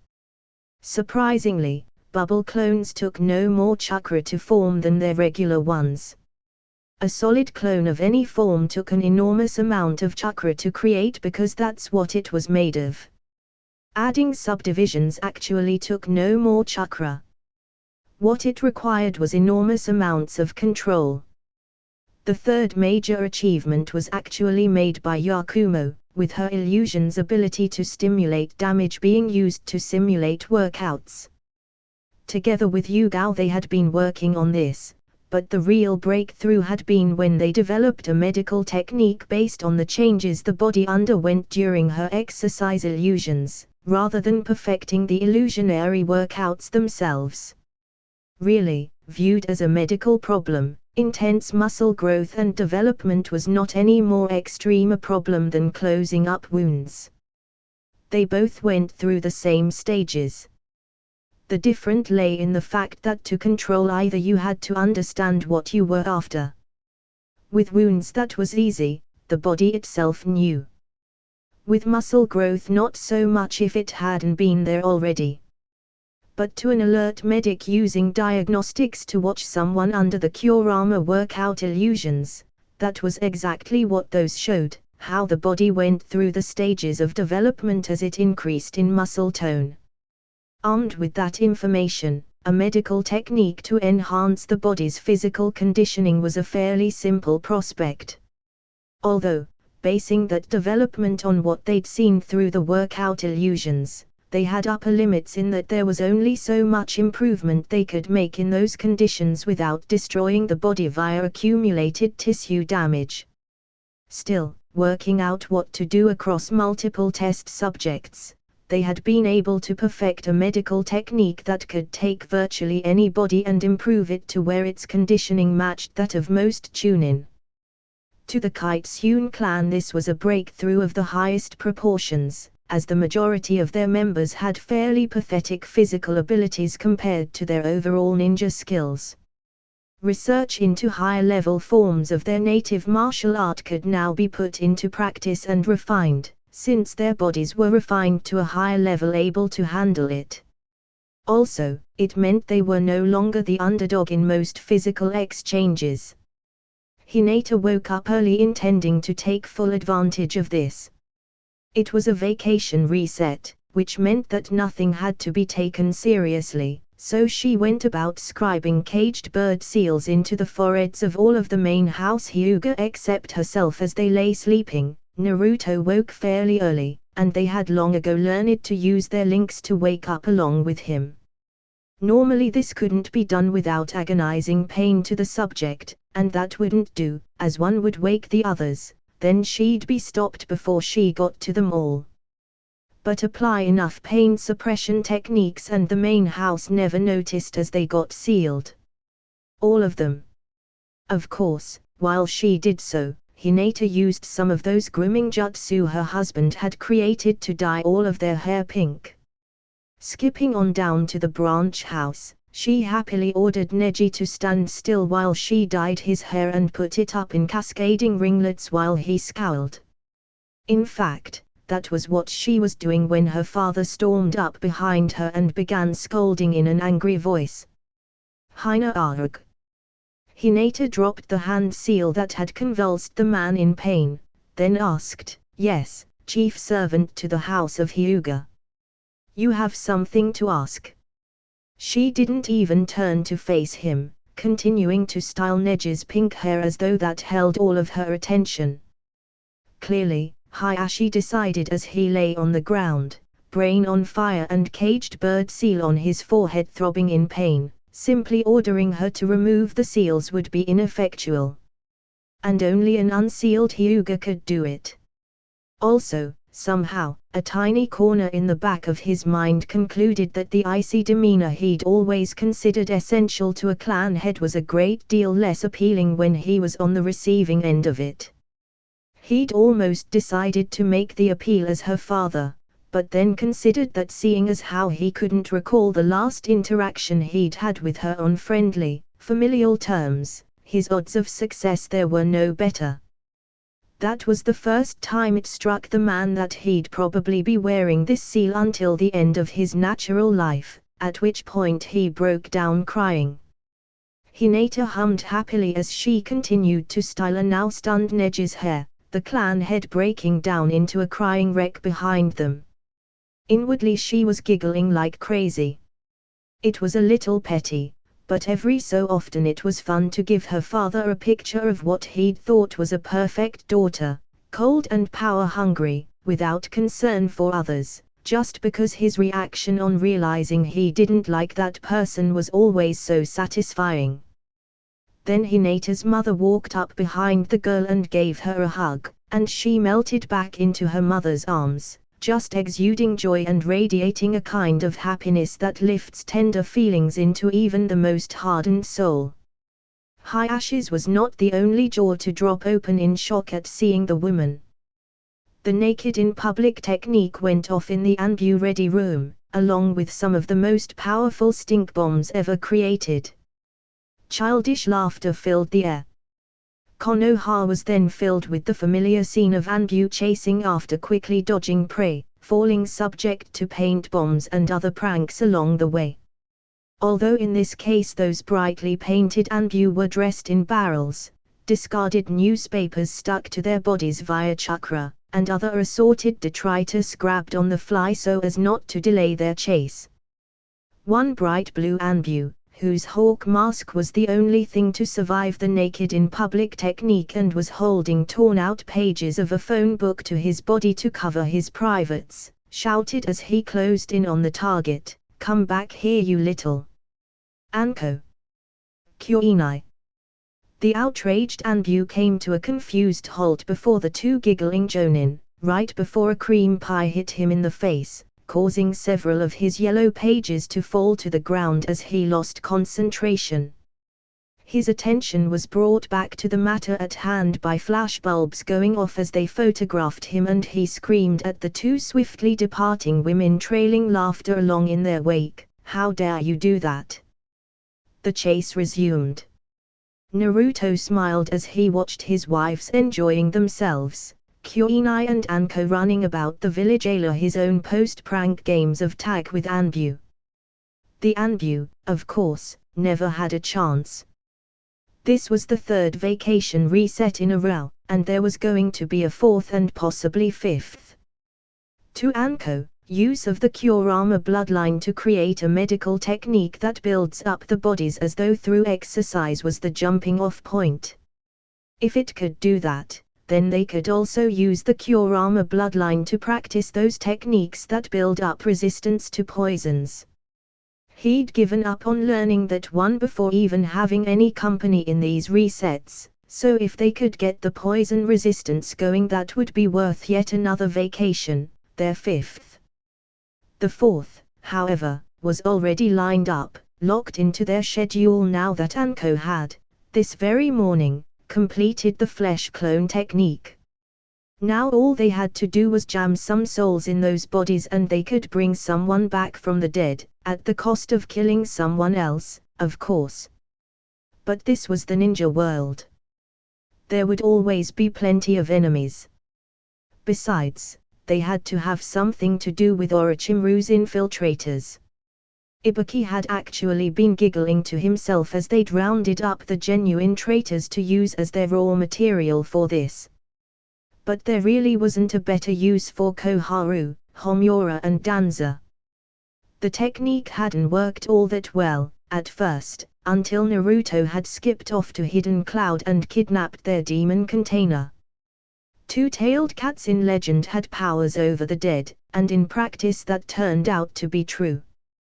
Yujito, after much massaging, had agreed to turn traitor to her village and join them, and one of the first things she'd done had been some mystic cat thing that had sliced through the remaining barriers in their flawed technique for raising the dead, overcoming the last obstacles to bring about total success for their resurrection technique.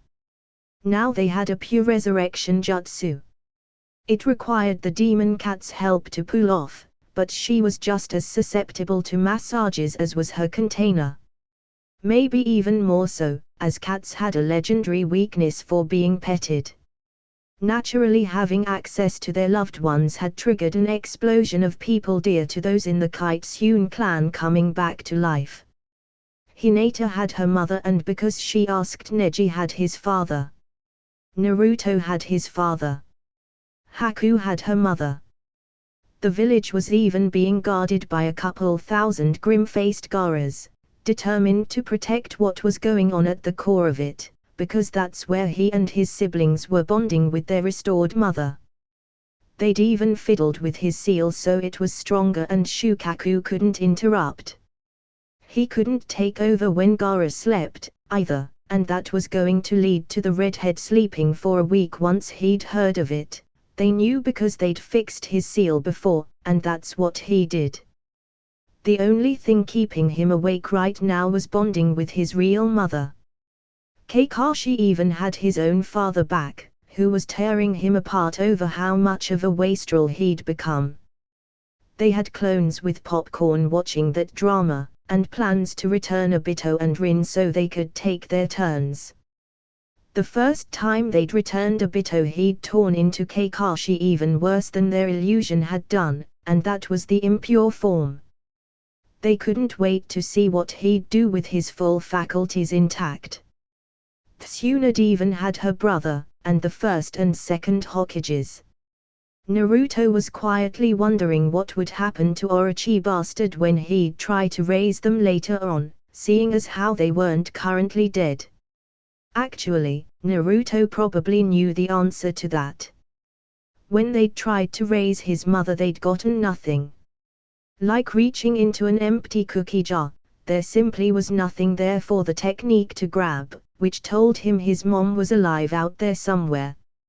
He wasn't certain who to be furious at for that. Either her for abandoning him, or whoever convinced her to do so.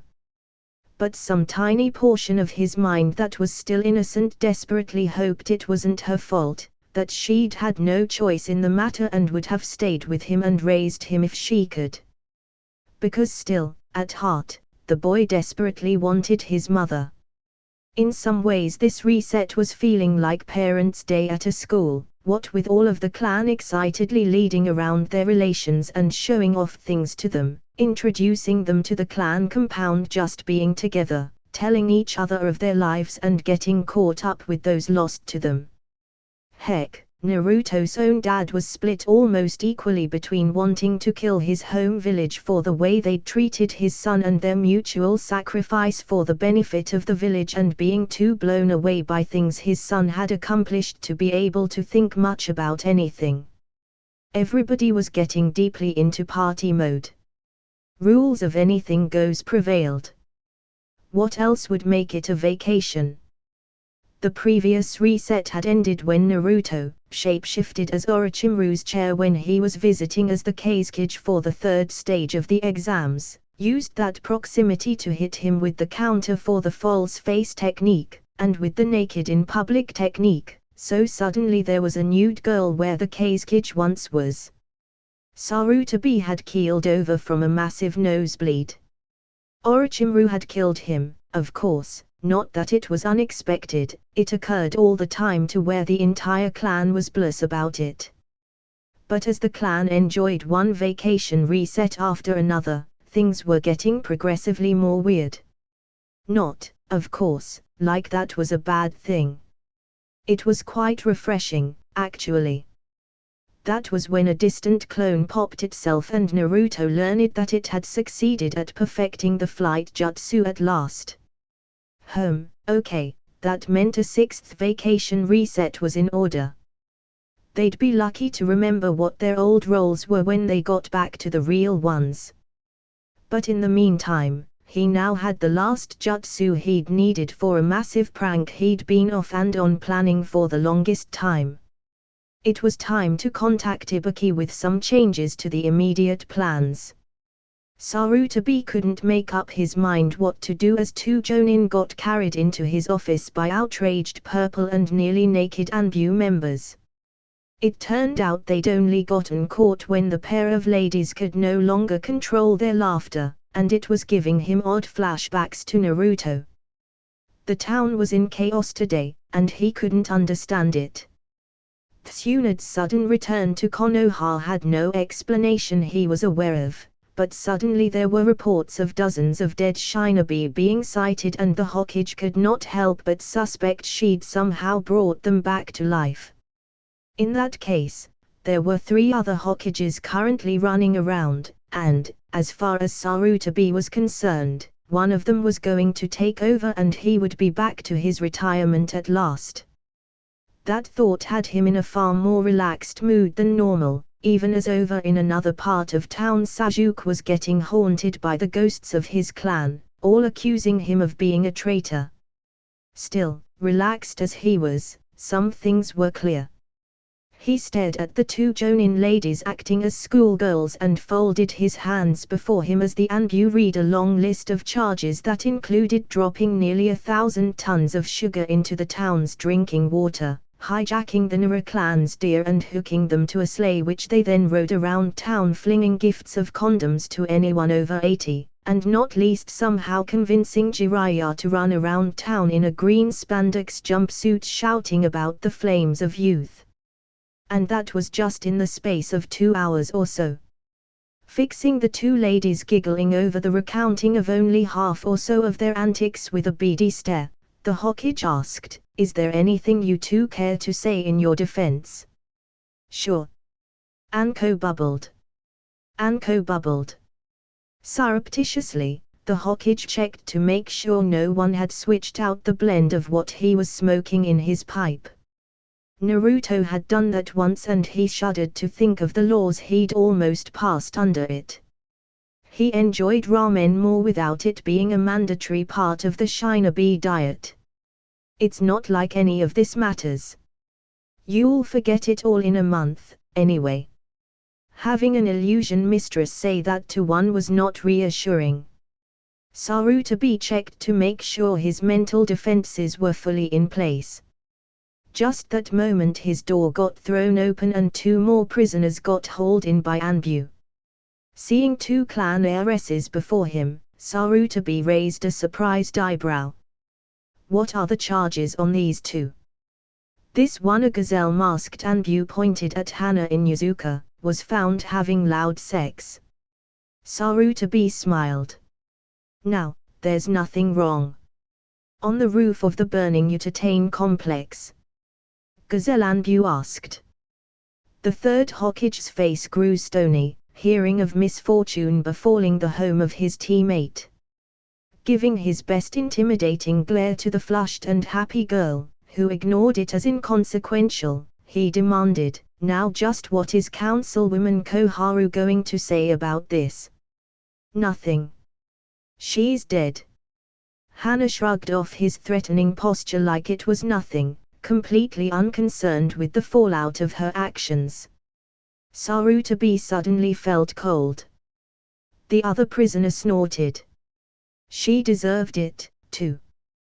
The Hokage's eyes flicked to the young woman he barely recognized, then up to the Anbu for an explanation, who answered prompter, "She was found on top of the Konoha Ninja Academy torturing the staff there with illusions of them all failing the 4th Hokage out of their classes, then the village being destroyed.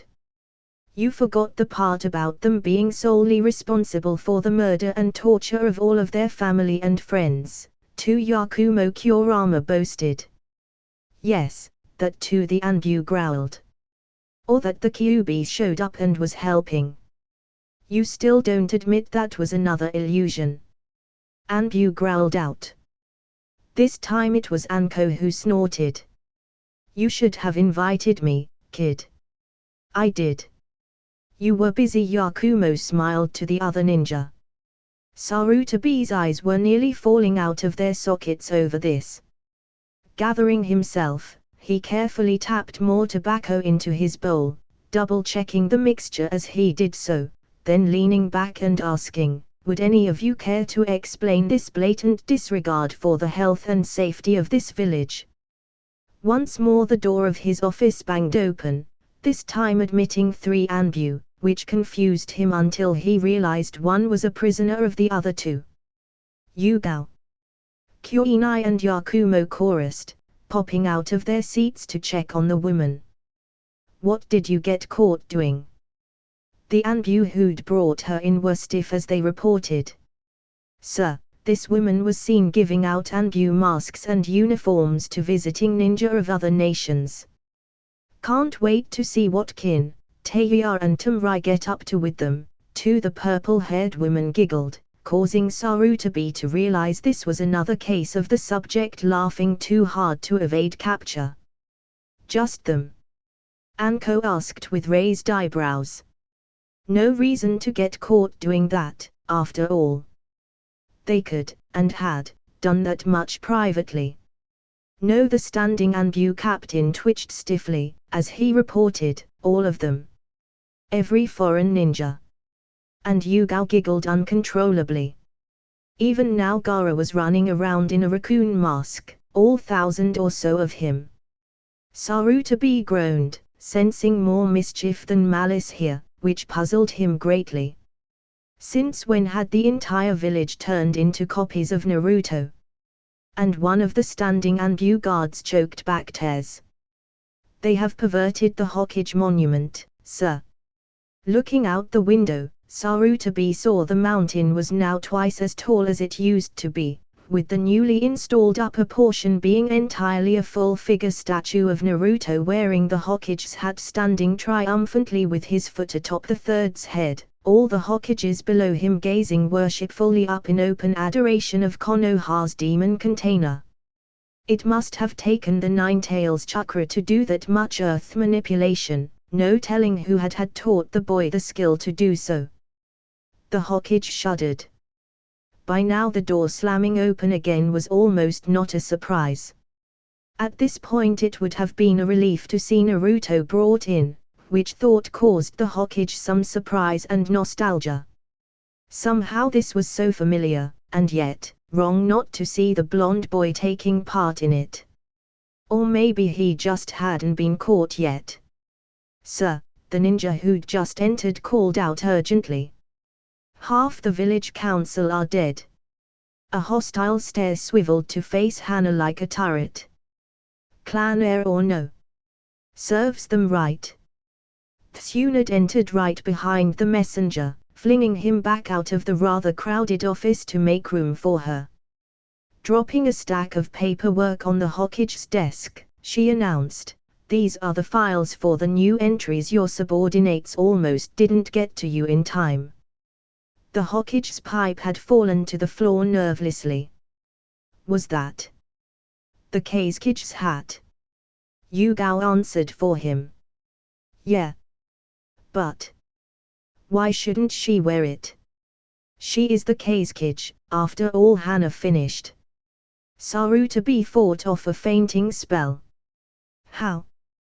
one of the stunned Anbu croaked out. Kuinai shrugged, stealing the monkey summoning contract right from out in front of the Hokage and signing it right then and there. Slamming her hand down on the desk, she got herself a mid-sized armored monkey and told it, "My friends and I require lunch. Fetch it from the Golden Dragon." So stunned were they no one mentioned her casual theft of one of the Hokage's most prized techniques, nor using it for an errand boy to the one of the most expensive and most exclusive restaurants in town. Now where were we? The illusion mistress leaned back in her chair. The Hokage cleared his throat. "Is it possible, or could I have just imagined it, that Tsunade, my apprentice, somehow became ruler of Hidden Sand?" "Millimeter Yugao answered, digging into her newly delivered lunch. "She does that all the time now. Says it doesn't have any of the unhappy memories associated with your hat. You ought to hear her cackling when she sends Chunin off on missions to eradicate her debt. Anko nodded approvingly. Her intelligence on those assignments is near flawless now. They never fail to succeed. Sarutobi rubbed his temples with both hands. How? He somehow loaded a great deal of meaning into that word. Isn't hard. Yakumo, who was the last person he'd expected to answer, kicked back with her own newly delivered lunch held in her lap. Fake being a long-term deep cover agent returning home, reveal that Orochi bastard slaughtered their last leader, and boom. You're in. Heck, I've been Kazekage once before now. Tsunad's been nice about letting most of us have turns. Suddenly rubbing his temples wasn't making the headache go away. He also noted in a dry corner of his mind that the monkey hadn't delivered him lunch. Less paperwork than this job, too, Kuinai added approvingly. That was not something Sarutobi wanted to hear. It's our civilian council, always creating more work than they're worth. Yugao nodded knowingly, chowing down on her delicious roast duck. That didn't make the Hokage feel any better.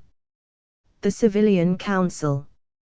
He began, until Hannah waved her hand and a stack of papers appeared in the air and fell onto his desk, instantly fascinating him.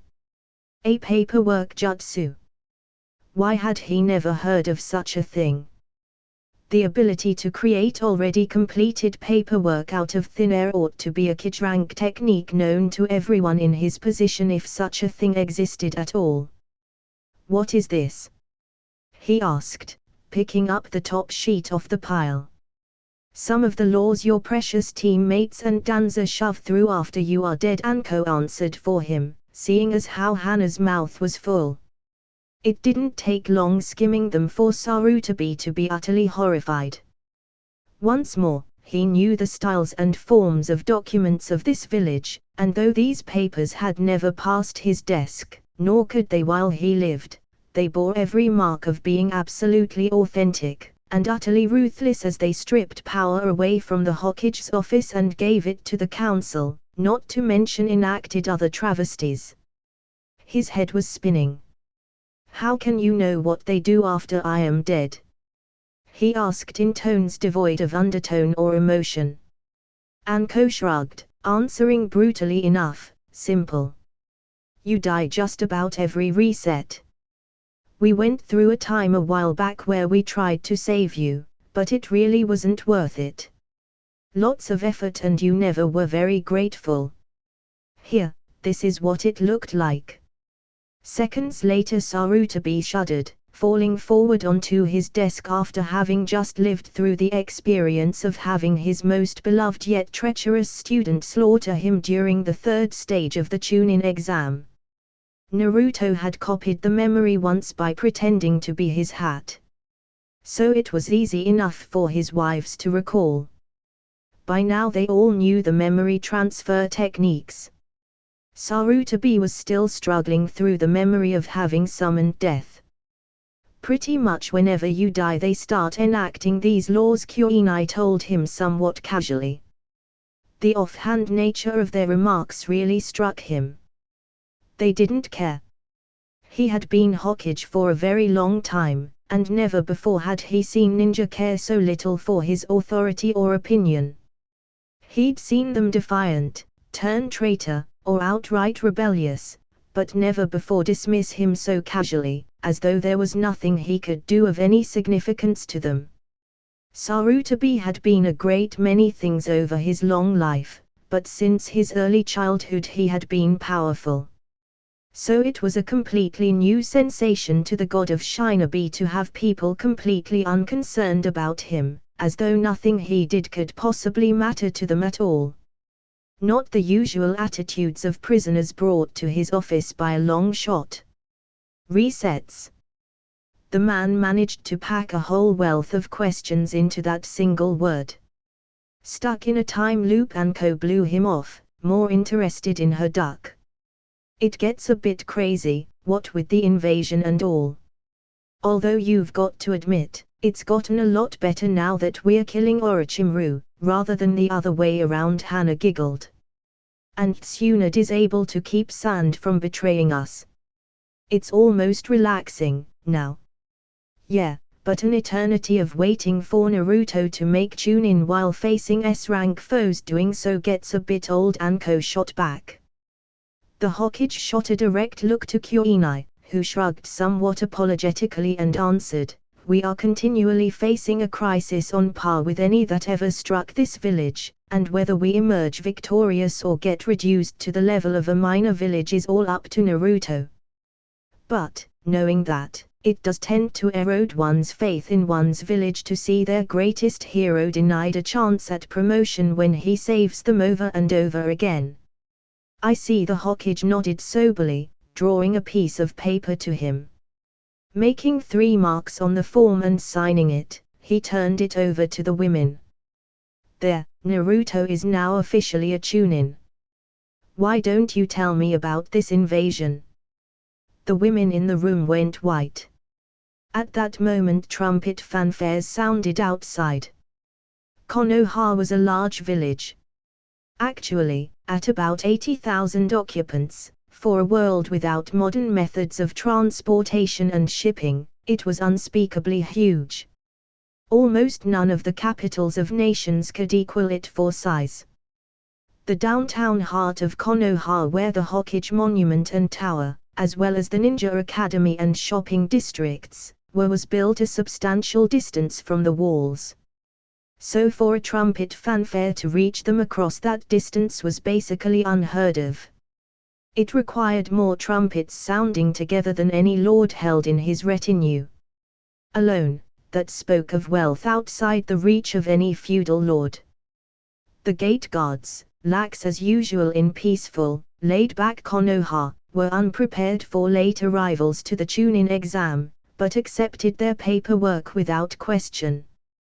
That changed when those first few messengers told them they had to activate a seal array to summon their exam participants and jumped back to open a huge, swirling wormhole above the road into town, out of which marched a parade of ninja in colorful livery and lockstep formation, 12 abreast and looking like their line went on forever.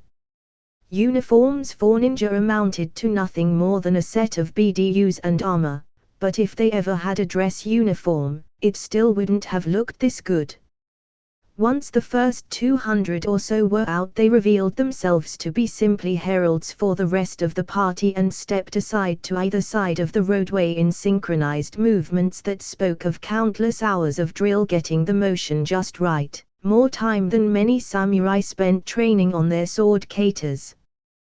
Then the peal of 200 trumpets sounded across all of Konoha. Curious onlookers gathered to look on in awe as the real procession made its way out of the hole in the air and the trumpets went on playing a brilliant example of rare skill and ingenuity, melodies dancing across each other like a tumbling pile of playful puppies in one gigantic, harmonious fugue. Bright, cheery, triumphal music carried all of the way across town, and if the trumpet-playing heralds were well dressed, that was as nothing compared to the ninja emerging from that hole, also in lockstep formation that the very finest of drill instructors would have been proud of. Not a motion was out of place as the parade just went on and on. Naruto had been a tailor of outrageous skill for quite some time now and had experimented with countless styles, and these represented the best of them, fighting outfits as colorful as flowers, as flamboyant as gypsies, yet as practical as anything ever introduced to combat, wonderful and deadly as ice. That one such costume was present would have been remarkable on its own, but Naruto had thousands of such designs, and each new arrival was unique. The outfits alone probably cost more than the entire worth of Konoha. The lengths to which Naruto would go for a great prank had only increased during the resets. And that they were currently, at least insofar as he knew, in a vacation reset only made anything allowable, no limits. He could do quite a work of art with those boundaries. Orochimaru had been an unavoidable focus of the clan's attention since well before there was a Kitsune clan. He had been an integral, often unavoidable, part of their lives since the resets began. Several times now the clan had plumbed his mind for secrets of his various bloodline experiments. They had insider agents he could not suspect, as prior to the resets those same people were perfectly loyal to him. They had Tsunad's medical expertise, and the often unwitting help of the Snake Sanin's own accomplices. No, they had learned quite a bit of what Orochimaru had discovered as far as the creation of blood limits went.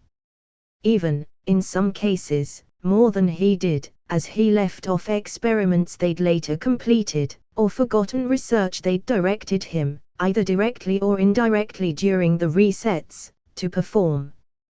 Besides, the members of Clan Kitsune had started out these experiments already among the elemental country's foremost experts on bloodline theft. It was inevitable that at some point that would become the focus of a prank, and given their degree of skill at it, only a truly monumental prank would do. Anything less than stupendous would be disrespectful to the amount of work, dedication and effort put into acquiring the tools to pull it off. It was, of course, inevitable that while learning so much about Orochimaru's efforts to create bloodlines for himself and his ninja that the Kitsune should discover his attempts to make the ultimate underwater ninja in Sea Country. Tracking those records back to the remaining scientist and experiment was a bit more effort, but hardly difficult. It had actually been among the most useful steps in stabilizing the Tiger Elixir of Mitsuki, which offered tremendous power but was unstable and rapidly broke down, to go off to Sea Country and investigate similar experiments done by mostly the same minds which were completely stable, if not entirely as universally effectual. That had been the reason they'd discovered Izarabi. Really, Naruto had hit it off so well that had been a red-letter day for the clan, and Hana and Anko were already taking bets as to when she would join up. She'd be a member already, save for Tsunade wanting to do more research into the combination of her incomplete aquatic bloodline and the established Kitsune powers. Orochimaru may have lost interest in the underwater ninja project, deeming in the end aquatic ninja to be of limited utility. But when the scientist at the head of a genetic project applies the results to himself, you can be pretty certain the testing is completed. And what's more, this bloodline had a power rarely found anywhere, that of being able to switch seamlessly from having outward signs and new appendages to a pure human appearance. That would save a lot of chakra and countless shapeshifts, keeping their unique appearances hidden. Some time ago the clan had showed up as Orochimaru and the Sound for, having long enough acquaintance with them they'd been able to impersonate him and convince the medic ninja in charge of the project to spill his guts about all of the particulars, hoping to interest his once sponsor to contribute resources again, and a time or two they'd even done so, directing the work this way or that to explore the options. One of those close brushes with Itachi, after having gone back to the old classic of revealing Sasuke to be a secret Phu wielder, they had even gotten hold of one of Kaizame's scales, and the researcher had been able to draw all sorts of useful insights out of that, which the Kitsune had dutifully recorded, particularly because, having lost Hinata and Kuinai battling him, they were not about to take that course again. Some sacrifices just aren't worth the knowledge obtained from them. So anyway, they knew more about the process for aquatic ninja than anybody these days, and were easily able to complete Izarabi's transformation so she was able to get the full benefits of the bloodline, seamless transformation and all.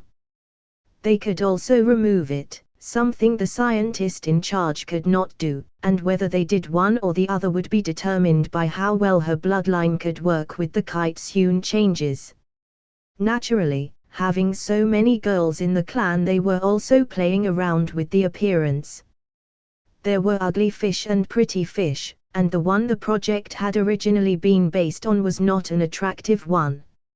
So they were playing around with replacement looks, and their current favorite was one based on the Japanese fighting fish, which all of them agreed was gorgeous. It didn't hurt that Tsunade worked in chameleon DNA so they could change their colors at a whim in that form.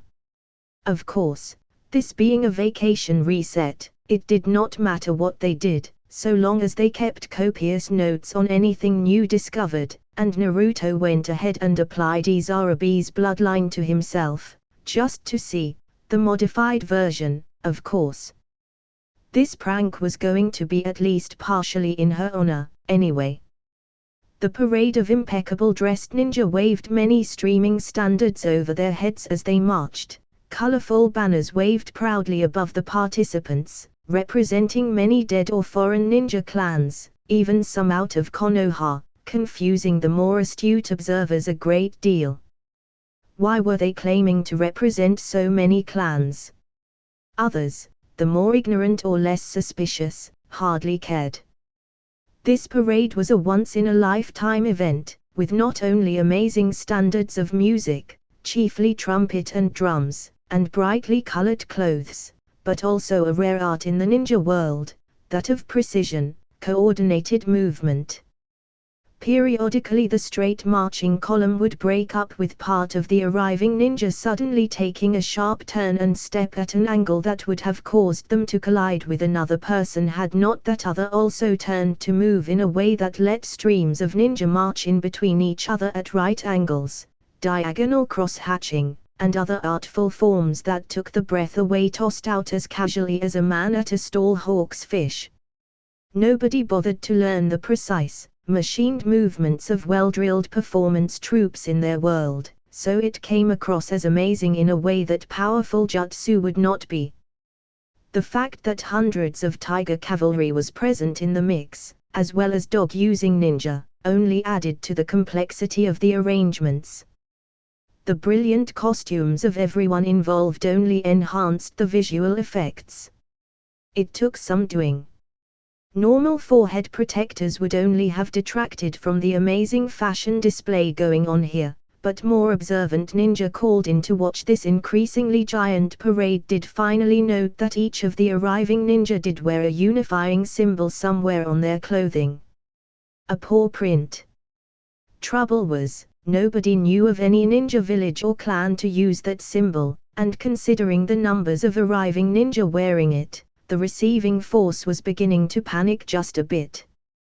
One terrified gate guard made record speed racing to the Hokage Tower with the entry papers for the contestants of the secret village of the beasts. By the time the wormhole they'd arrived through had closed, there were 2,500 ninja inside Konoha wearing the paw symbol. Just from numbers alone this group was beginning to cause defending Anbu to sweat, and nobody could make out any distinct rank identifiers on the new arrivals. 100 or so foreign ninja present for Chunin exams could accomplish nothing save for a bit of spying or sabotage. Thousands was an invasion force, and many Konoha shinobi observing this began to uncomfortably review their lack of recent training during these peaceful times. A major ninja village had about 5,000 ninja at any one time. Konoha was a clear front-runner in having roughly twice that, while Suna had been crippled by their daimyo until they had approximately half that, to the point where some of the larger minor villages were a credible threat to them. Due to constraints for training, proportions for those ninja were about the same all over the world, giving everybody about 80% genin, 15% chunin, and 5% jonin, with, if they were lucky, a ninja or two suitable to call Kage rank. But, just in case they didn't, all of the villages kept a secret scroll containing techniques for handing to their best jonin to bring him up to Kage standards in the event they needed a new leader and had no one else qualified to do the task. Because of all of the chaos and vulnerability caused by the loss of a leader, it was important they be as close to assassination-proof as possible. Now, not all of those ninja could perform missions. Roughly half at any one time were tied down to more or less permanent administrative tasks like security guards for important sites and persons, mission assessment and assignment, archives, ambu, torture and interrogation duties and so on. So only about half were available for paying missions, and they tried to keep busy, so a substantial fraction of those were on assignment at any time. So Konoha, which had roughly 10,000 ninja, had about 5,000 split up between serving as guards for their prison, the Hokage Tower, gates, the wall, and important persons, running their secure archives of records, roving ambu patrols, and just keeping all of the tasks that required security clearances and some amount of trust or non-killability going. It was a big town, there were a lot of those things to do. Then, of the 5,000 that were left, anywhere from 1/4 to 2/3 were out on missions of one sort or another. At the time of the Chunin exams, it was about half, so they had 2,500 mission-ready ninja on hand. For the invasion Sand had cut security at home to the bone, sealing important structures in their absence, shut down both outside missions and the mission office, and committed almost 2,000 ninja to the attack, with Sound contributing just over another 1,000. Attacking by surprise, backed up by mighty summons, they had managed to slaughter between 2,000 and 3,000 Konoha ninja before the attack failed, along with almost 5 times that number of civilians, but it was not the total annihilation Orochimaru craved, although it could have been. Had not Gaara been dealt with early on by Naruto, and Jiraiya taken care of one of the largest snakes, that invasion had had a chance of succeeding. And had Orochimaru himself not been crippled while assassinating the Hokage, he could well have turned the tides in the attacker's favor again. It was an amazing stroke of luck for Konoha that they had counters for the 3 most dangerous heavy hitters on the enemy side present at that time, seeing as how Jiraiya was rarely in town and Naruto had no experience taking down giant, city-destroying monsters up until that point. Also, if Orochimaru had taken Sarutobi seriously and not toyed around with him, he could have finished the old man before he'd put aside his affection for his much-beloved student, and the Sannin would have escaped from that fight unharmed. So the invasion had had a real chance of succeeding. Still, an assault force of 3,000 ninja was hardly seen even during a major ninja war, so since it took that to seriously threaten them, Konoha had some justification in feeling impervious to outside threat. A force equal to the total available mobile army of a major village inside their town defenses was a shocking wake-up call to their complacency. This was tempered somewhat by the fact that the arriving ninja did nothing but march and play music for the longest time, but when they reached the heart of the hidden village of Leaf where the Chunin exams were being held, they exploded outward in a 3-dimensional kaleidoscope of color and motion. Flashes of color from wings and tails confused everybody as out of nowhere the parade went from an orderly march to an explosion of light and color. Countless Anbu had accidents at the sudden change.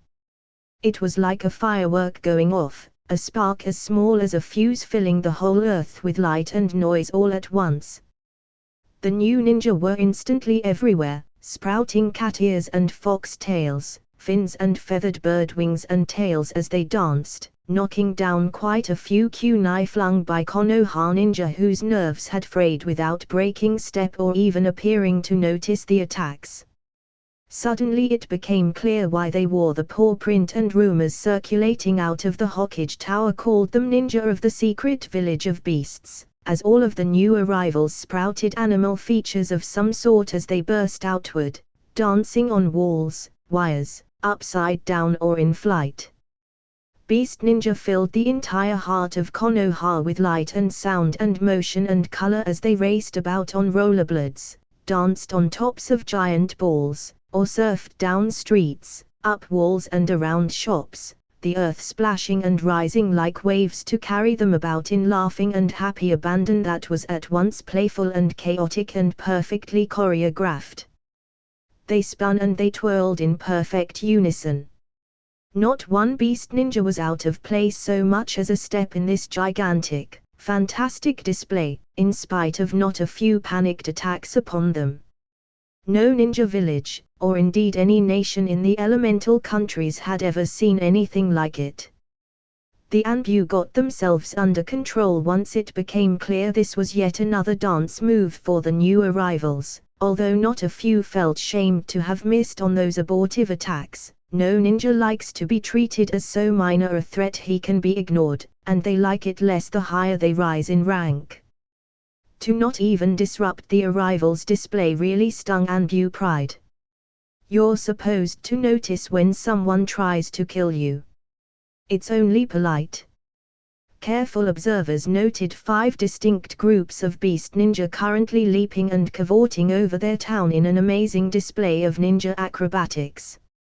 Most alarming to those of Konoha were those who had fox features, long fluffy tails waving about in tune to their dance steps, pert ears and whiskers. The others were not so bad, and those with similar canine features using dog companions not unlike the Inuzuka, were almost comforting, as Konoha knew and liked their own dog users. Next most alarming were those whose large musculature, striped cat ears and tails, mounted on monstrously large tigers, marked them as tiger ninja. You only had to look at them to know their strength and dexterity was far above the norm, even for ninja, and most of them wore heavy armor. Seeing gorgeous blue, purple, turquoise or green fish people whose long fins draped about them like veils dance on top of balls, leap and spin about in the air spraying water droplets everywhere was unusual even among ninja, but nothing compared to seeing colorful bird ninja hybrids flying about overhead on parrot wings. Then another burst of light and motion and there were summons of a bewildering variety mixed in, intermingled with every event. Giant toads up to the size of a house juggled balls with their feet, balls upon which fish ninja still danced as they sailed through the air in arcs across as juggling toads traded balls between them. Slugs formed giant slides down which fox ninja skied or surfed or skated. Dog summons joined dog ninja in their performances while monkey summons worked together as groups to toss turtle summons in among the balls the toads were juggling, to be danced upon and juggled with them, then danced themselves with the ninja who had summoned them. Giant summoned weasels raced through town dragging fox ninja water skiing on the dirt behind them, and such was their earth manipulation powers that it acted exactly like water under them, even splashing about and leaving wakes that lifted and sank the civilians behind them as though they stood on water. And the stunts they did as those fox ninjas spun and twirled about on skis, crossed each other in jumps, and flipped had to be seen to be believed. That every one of the visiting ninja had looks like happy 5-year-olds, totally unafraid as they played actually made the civilians view the whole thing as a giant party. The fact none of these ninja had drawn a weapon certainly helped, and the only jutsu they used were part of their performance. This last became clear as part of a giant finale where gigantic trees burst forth out of the ground, on which the visiting ninja draped their dances like Christmas ornaments, big balls of effervescent water forming between them. Then they called down lightning to link all the bubbling water globes formed among all beast ninja, wreathing the towering trees and most of the surrounding town with bright, glowing, multicolor, bubbling spheres and traceries of gorgeous lightning as if in the world's largest display of strings of Christmas bulbs, a sudden storm of wind decorating the whole with a swirl of flower petals. As they concluded this unspeakably wonderful performance, Ibuki looked up from his book where he was grading the replay of the ninja dance-off as part of the first test. Ninja of the Beast Village, pass. He calmly marked down the appropriate grade in his ledger. Given a moment of respite, the ninja of Konoha would have sorted things out. They might even have seen through the fact that their visiting village was 2,000 individually unique clones of Naruto, boys and girls. However, that's exactly why he never gave them that chance. A pair of red beams of light lanced out of the cloud cover overhead and converged on the trunk of the largest tree grown by the beast ninja, causing it explode, bursting out in flame and the top half to fall, cut away. As Beast Ninja scrambled in shock to save themselves from this collapse, even the least observant ninja of Konoha figured out they hadn't planned this attack. As even their oh-so-confident visitors scrambled in shock away from the ruin of their celebration, a second blast came down out of the sky, and this one struck outside of the settled areas but still inside the wall, flattening a wide area and causing Konoha to shake with the power of the shockwave. That's when the buzzing was heard. Not the familiar hum of insects, it was something more electrical, a noise of machinery. Then the landing craft lowered out of the clouds. It was grey and massive. Military. Hardly a building in Konoha equaled its size, and it was floating through the air in precisely the same way bricks don't, attended by dozens of smaller craft zipping around it like angry bees ready to defend the hive. One could so easily imagine dark, ominous music playing. Anyone familiar with Star Wars would have recognized it instantly as an oversized Imperial shuttle attended by dozens of TIE fighters. But Naruto knew they didn't watch that movie here. He'd summoned it himself once and had never been able to repeat that to get exactly that same tape since. Allowed to do what they wanted, the ninja of Konoha would have pried at this seemingly new village until they found something. Naruto was a genius with a peculiar gift for acting, but even he had limits. Faced with two unknowns, they'd be worried as much about the dynamics between them as the unknowns individually. Before the ninja of Konoha had overcome their surprise, the shuttle had landed in the blast crater and begun disgorging armored troops marching down ramps in stormtrooper armor, intermingled with back-uniformed Imperial officers.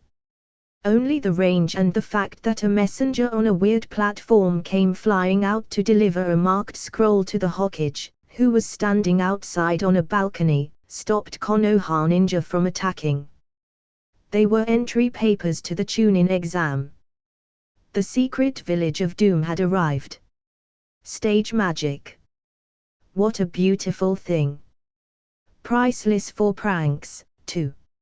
Naruto had come across a useful phrase out of all of the books and things he'd summoned: playing with technology, post hoc, ergo propter hoc. Fortunately, that also came along with a translation into English, which he could now read fluently after this. Therefore, because of this, it was a useful phrase because it described what was a default human assumption. If you kick a table, and the leg breaks and it falls down, you assume that the leg broke and it fell down because you kicked it. That is what you are going to believe unless you have reason to question that assumption. Like if you put an egg timer on a table and the table collapses, you know that an egg timer is not sufficient on its own to cause a standard table to collapse, and so you start looking deeper, probably starting with the assumption that table was weaker than it should have been. The beauty of stage magic was that it gave what looked to be on the surface a logical series of events, so nobody questioned it. Say for a moment you start out with a table with a broken leg. Most of those can be fit together so it looks right, even though it has no strength and can fall over at the least jostle.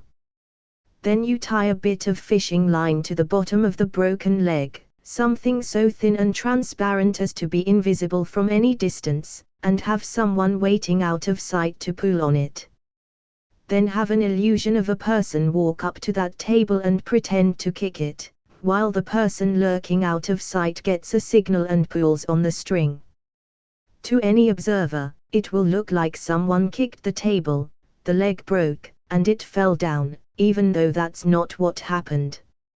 Naruto was using the same principle to play with the minds of Konoha. Really, he was giving them something like a puppet show.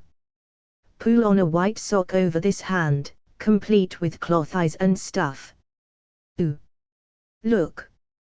This is Beast Village. Then pull a black sock puppet over the other hand. Ooh, look. Here are their rivals. Doom Village.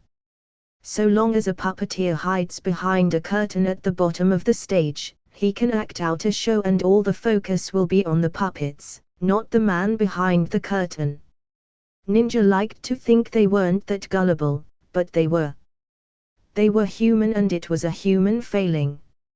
All the attention in Konoha right now was focused on the two new villages when really both were made up exclusively of clones acting out parts in Naruto's program. Beast Village had been easy. The bloodlines they already had or could easily fake.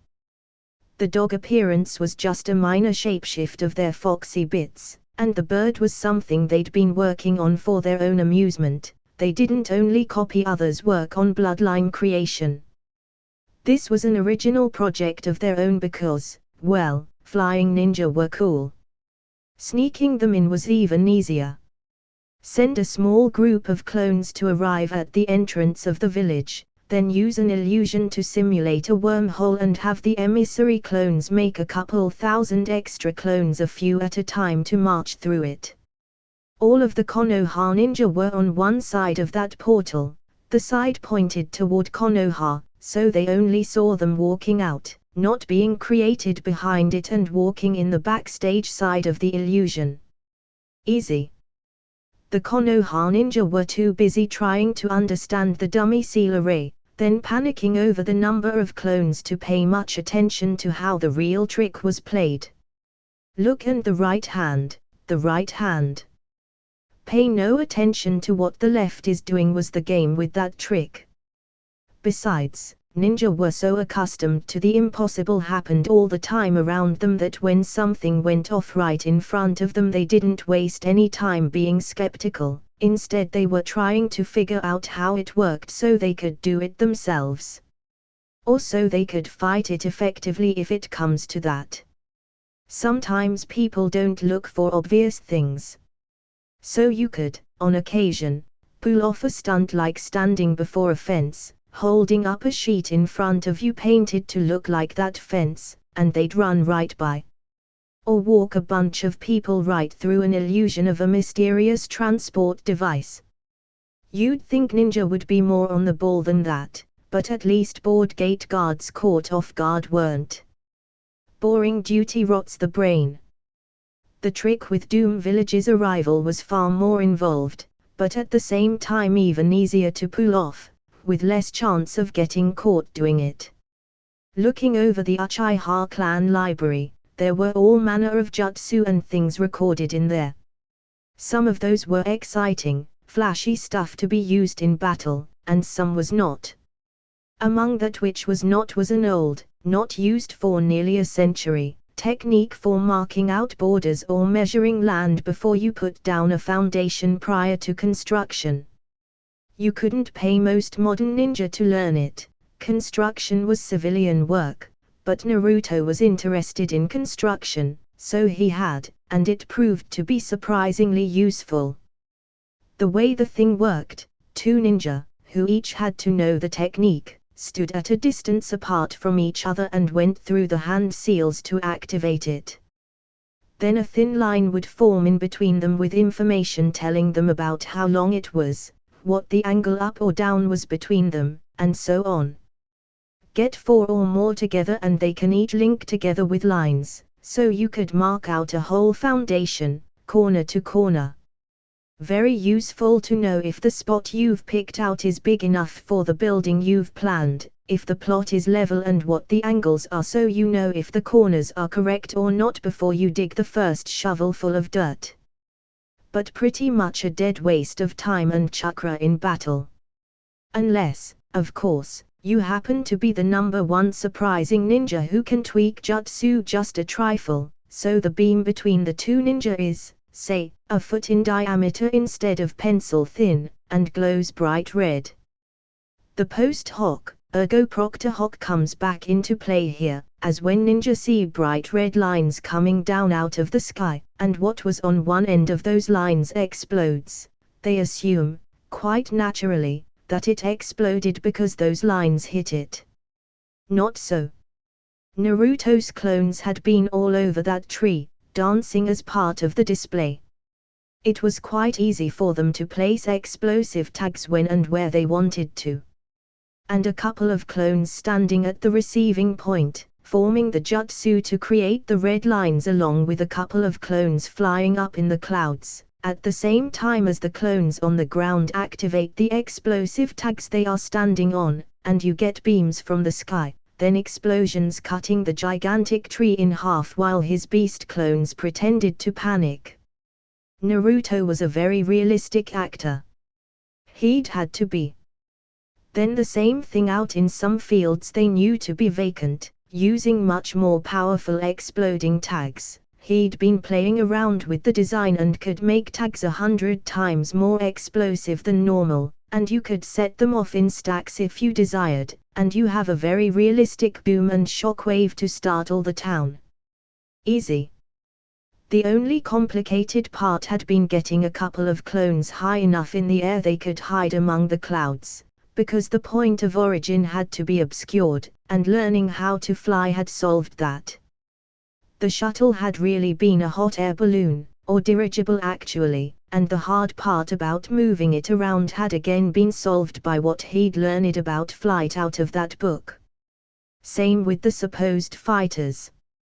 They didn't have to do anything, only look impressive. One clone had been stationed inside the shuttle to create more clones to form the massive army that marched out, and another was outside, concealed in the clouds so it could use wind and puppetry techniques to move the shuttle and fighters, and there you go, one mysterious invasion force landing in a show of power.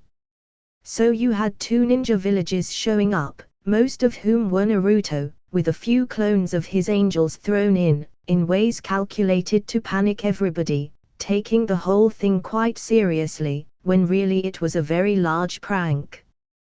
Probably the largest prank ever pulled off in the elemental nations. Hey, you guys. The Hokage made Naruto a Chunin.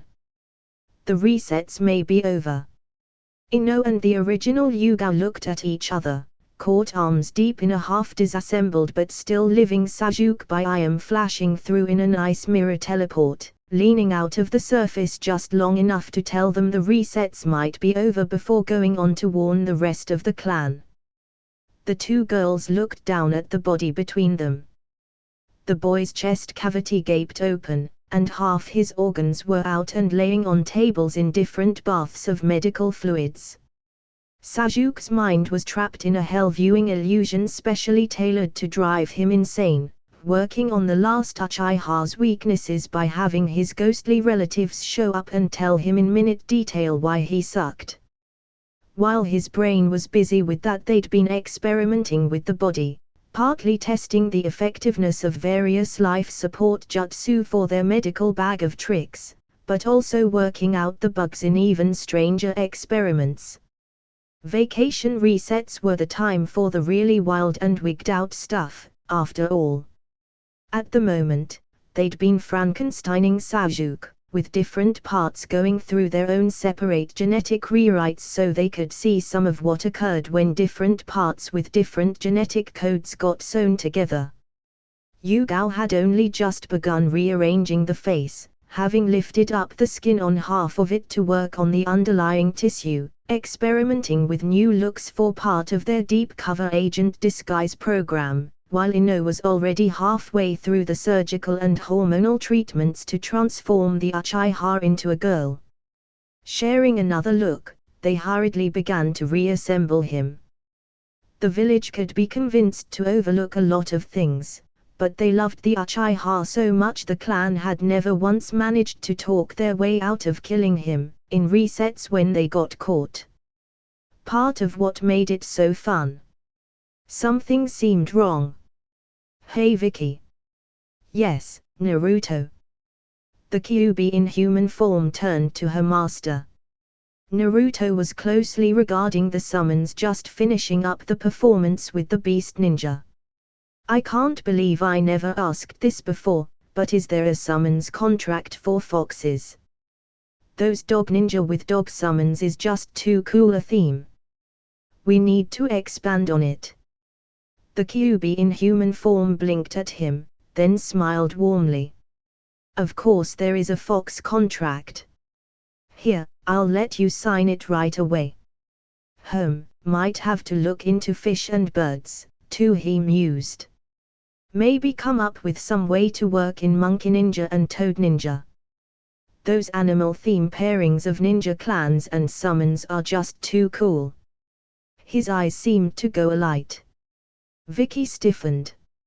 If you are going to go reproduce those ninja turtles you saw in that tape you summoned, she threatened. Naruto just grinned in reply. I'll tell your wives, she warned, pointing a finger at him. Teiya was having a great day. She couldn't wait to tell the clan about it. For one thing, on the last reset testing to see if she couldn't figure out how the flying thunder god seals worked, she'd somehow wound up in demon country, and since she'd found herself at a shrine anyway, had figured why not, and asked if any of the priestesses there knew how to deal with possession. One did. It had taken swearing herself in as a shrine maiden for a reset, but for the rest of that one she'd got taught how, and this morning right out of the tent slapping an Ofuda on Orochimaru's head resulted in some black mist leaking out his nostrils and ears, before the body itself fell limply to the ground. Teiya watched, amused, as the former leader of Sound's body rapidly began going through a sort of decomposition. In seconds the false-face jutsu had fallen away of its own accord, and the body had already lost its pale color and black hair in proportion as the black mist jetted out. She noted idly the host body was a redhead. Who would have guessed? Scratch one, Orochimaru, and now they had a more reliable way to defeat him. Heck, those Ofuda were simply seals. She was sure they could set up an area where possession was impossible, just like that time they'd blocked out all teleport and summoning techniques from the Forest of Death. And wouldn't that drive Orochimaru insane? The rest of the Sound Four looked at the lone Kunoichi in their midst like she was insane, which was hardly abnormal, but amusing in its way. Teiya cocked her head and smiled. Sorry guys. I'm a deep cover agent, and one dead kid deserves another. Then she clapped her hands together and bounced perkily on her toes. So, anyone want to defect to Sund Village? Behind her in the woods a white snake formed out of coalescing black mist, eyed Teiya balefully from a distance, then fled. Haku completed the last seal and laid the brush down delicately. Then she slapped her hand on the ground. Summoning no jutsu. It was insanely dangerous to create a new summoning scroll, but what did she care? She'd already been dead, and would be again at the start of the next reset, and once more they'd bring her back again. What was a little risk of life and limb in the face of that? The young girl's face went all aglow as the marks on her scroll went alight in the proper order, and with a puff of chakra a horse-sized butterfly appeared in the air before her, awaiting her command. Haku couldn't help but flick the tip of her foxy tail in delight. Being a part of Naruto Sama's clan would ensure she kept whatever memories she gained, and thus any successful experiments could be repeated as often as desired. That made it both a joy and a delight to do them. She didn't even tense up as an ice mirror formed out of the air to her right, as the only people who could do that anymore to her knowledge were her husband and clan sisters, so it did not register as a threat. Leaned out briefly to urgently shout, "Hey, Haku!" The Hokage made Naruto a Chunin. The resets may be over. The mirror vanished as quickly as it had formed and left behind Haku stiff with fright. Suddenly the Ice Maiden's heart was pounding loud as she stared down at the butterfly scroll she'd created, considering the insane risk she'd just gone through to make it. So much for doing one for rabbits next.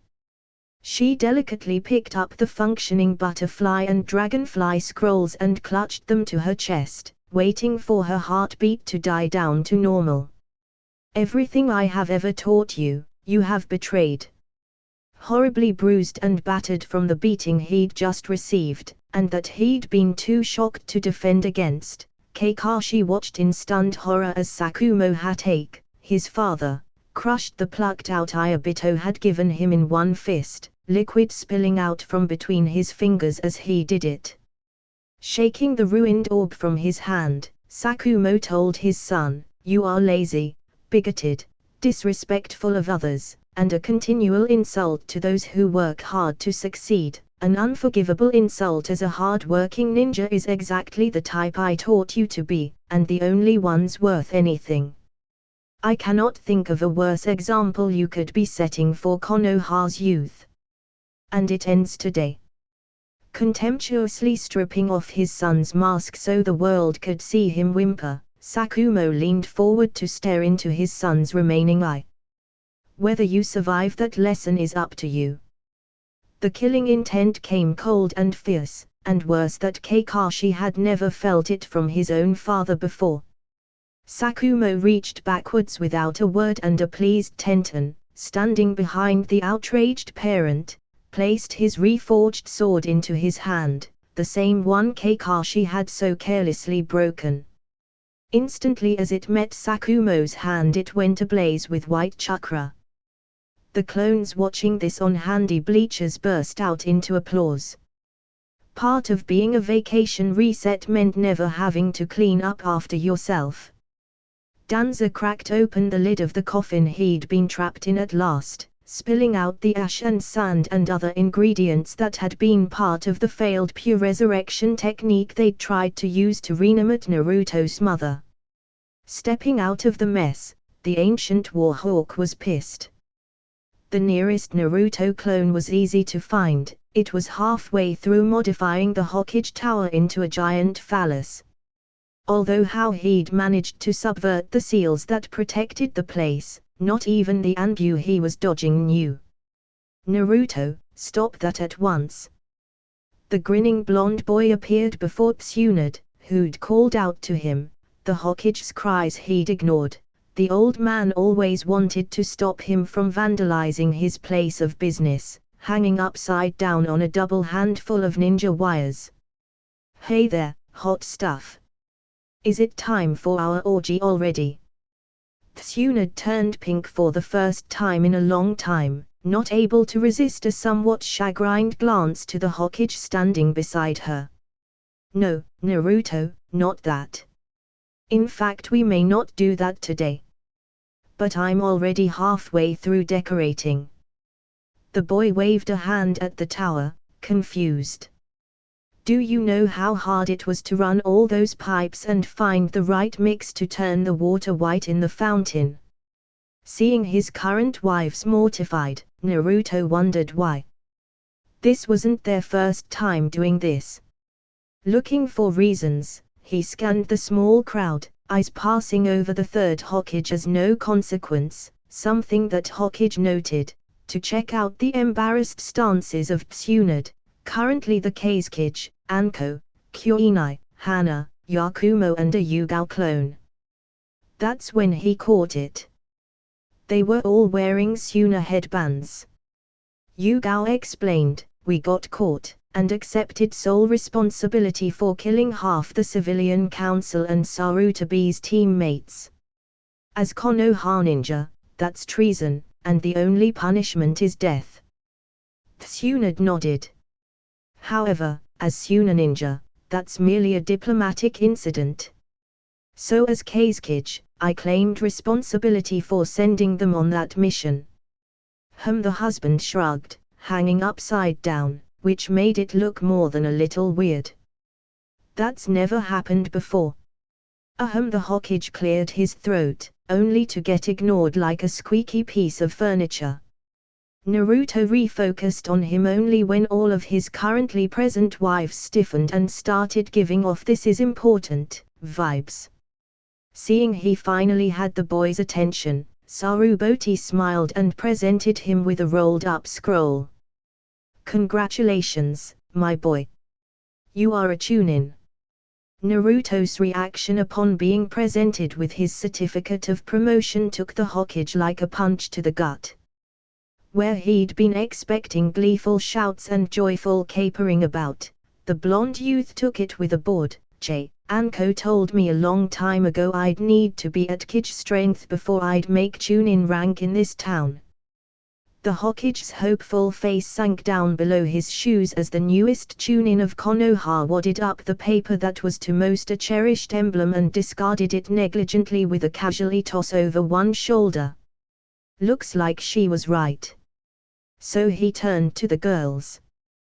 "Where do we move?" "Move. Naruto." Words failed the shocked old man. The confident youngster gave him a dismissive, "You're still here," glance, before explaining, as it was the easiest way to get him to go away, "Listen, old man, there has never been a Chunin exam where I haven't been forced to deal with two S-rank foes, at least, Orochimaru and Gaara, and fighting them never brought me promotion before, even though you'd think it would worth an automatic upgrade for a genin to seriously fight those two and live." Sarutobi felt somewhat ashamed at the boy's words, because with anyone else it would be. But he could see how the civilian council. Naruto drilled him with an unfriendly glance, as if sensing his thoughts. "Not even when you live was that worth the promotion it ought to be. Not even when I am right there visibly saving your life from Orochimaru's attack was that worth even the slightest recognition from you for the achievement." Now Sarutobi felt doubly ashamed. He could only hope he'd become distracted by the aftermath. But promotions had to have been involved somewhere, and he had to admit if the council could play him well enough to not recognize the level of accomplishment Naruto talked about displaying, then he had to ask the very difficult and humiliating question of just how good were they at manipulating him. How much had they slipped by him in the past, and not only with regards to Naruto? And the answer to that question was anything but pleasant. Because until now he'd have said he was entirely on top of the situation, when obviously he was anything but. And Sarutobi was enough of a ninja to recognize if he'd never noticed them manipulating him, then they'd played him very well indeed. Naruto dismissed it all with a shrug. "There aren't enough S-rank ninja in the world for me to defeat in order to gain Jonin rank in this place. I could defeat genocidal, immortal madmen by the dozen, then save every life in this village and not even come close. You holding my parentage secret for so long has ensured nothing blocked the hate they hold me in, and thus any promotion they can block, they will do so just to spite me, just like with Anko. You cave any time the civilian council puts you under the least pressure, so any theoretical protection you provide would be useless. So, if I want to move up in rank the only way is to go elsewhere. The only question is where." Sarutobi, the third Hokage, left that conversation a broken man.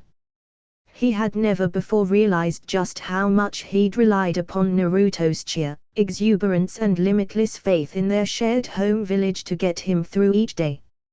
Never realized, until one day it was gone, and the Hokage realized at last it had no firm basis to start with. Naruto's faith in his village had all of the same emblems surrounding it as an abused spouse hoping that by loving her drunken husband more, he will stop beating her. Neither one carried any recommendations of the abuser, they were the desperate acts of a victim who doesn't know what else to do. And he'd let it go on unchecked right under his nose. Watching him go, Kuinai reminded, "Naruto, you do recall that being made a Chunin, the resets are probably over, right? So vacation reset rules no longer apply, so it might not have been the best thing to be so totally honest with him. Naruto went white, then looked sickly. Oops. Sarutobi reached down into his secret desk drawer to retrieve a large bottle of high-quality sake out of his stash, kept for celebrating especially good news. Normally such a thing would last him 2 months of sips. Honestly, he expected to go through the whole thing tonight, and possibly 2 more like it. Stop that! Tsunade stormed into the room and slapped the bottle out of his hands, sending it to smash against the wall in a small explosion due to her strength.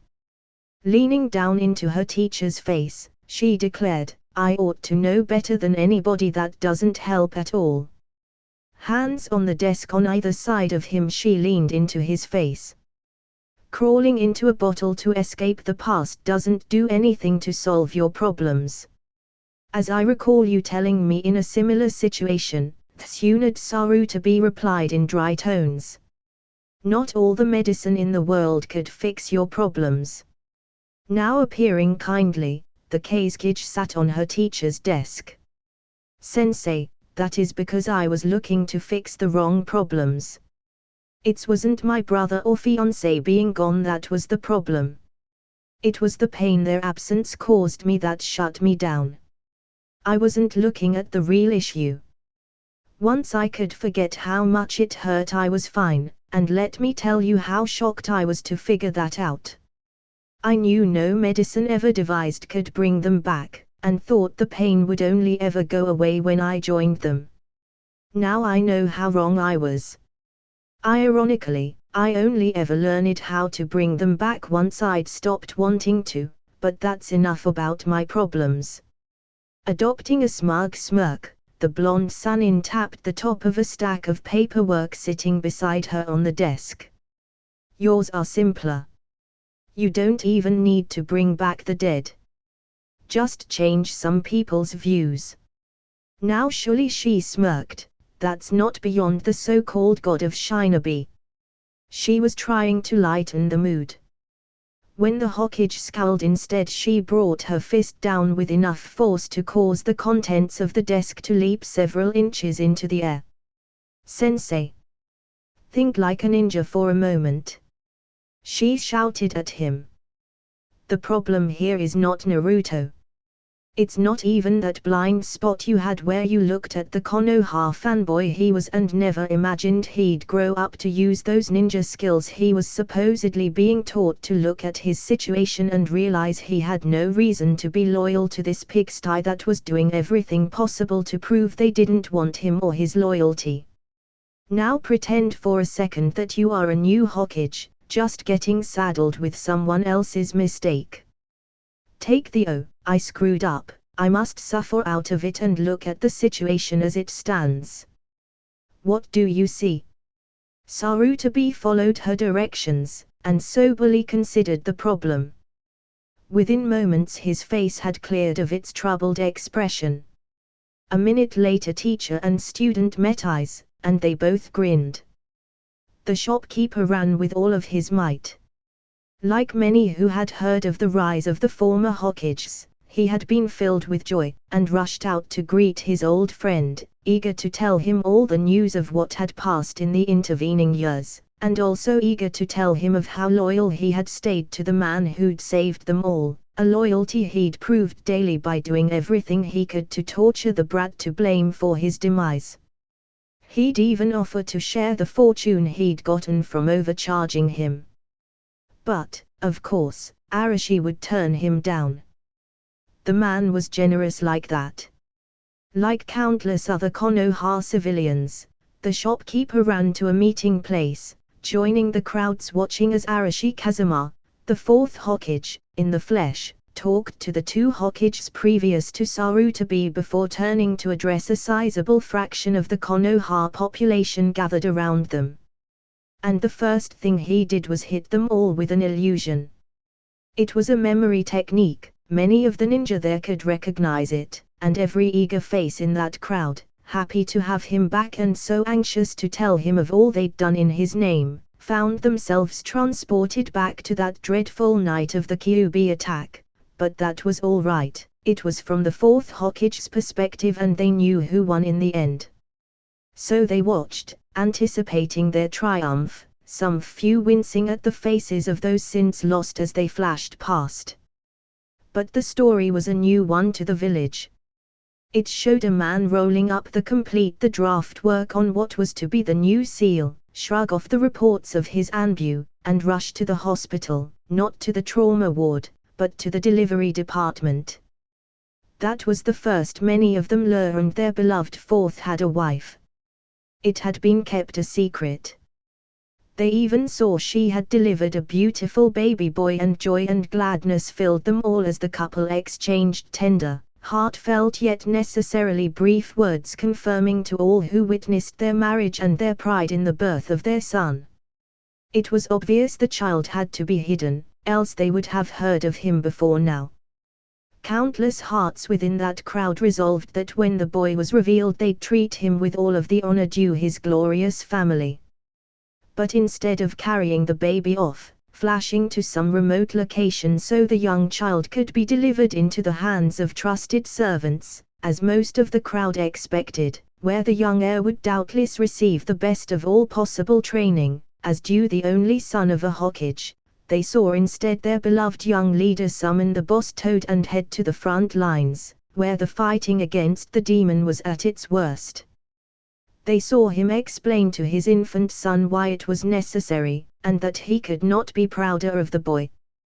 They saw him tell Sarutobi that he wanted his son seen as the hero he was. Then they watched in horrified realization as their beloved fourth Hokage sacrificed himself and sealed the demon into his infant son and heir. Worse, the illusion did not stop there.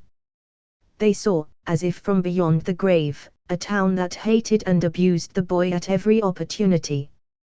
They saw their own faces as they cheated the child, ostracized him, told their children to hate and avoid him, beat him and treated the son of their beloved departed leader with all of the cruelty they could under the lax eyes of minders that were sympathetic to their cause, willing to allow anything that wouldn't end up with them on report from one of the few who cared anything for the lad.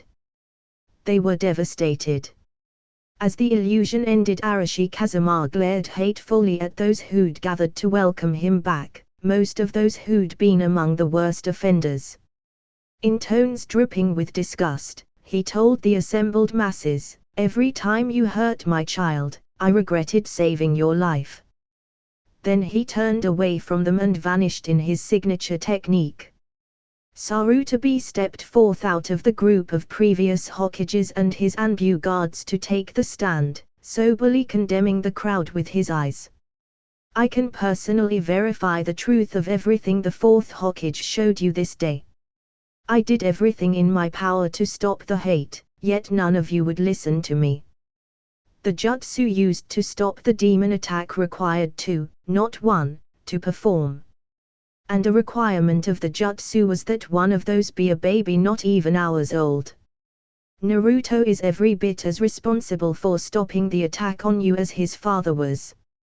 Yet rather than respect their sacrifice which saved all of your lives, you showed nothing but contempt to Naruto personally, or to his father's dying wishes that he be seen as the hero I know him to be." The current Hokage stared at the crowd a long moment, puffing on his pipe.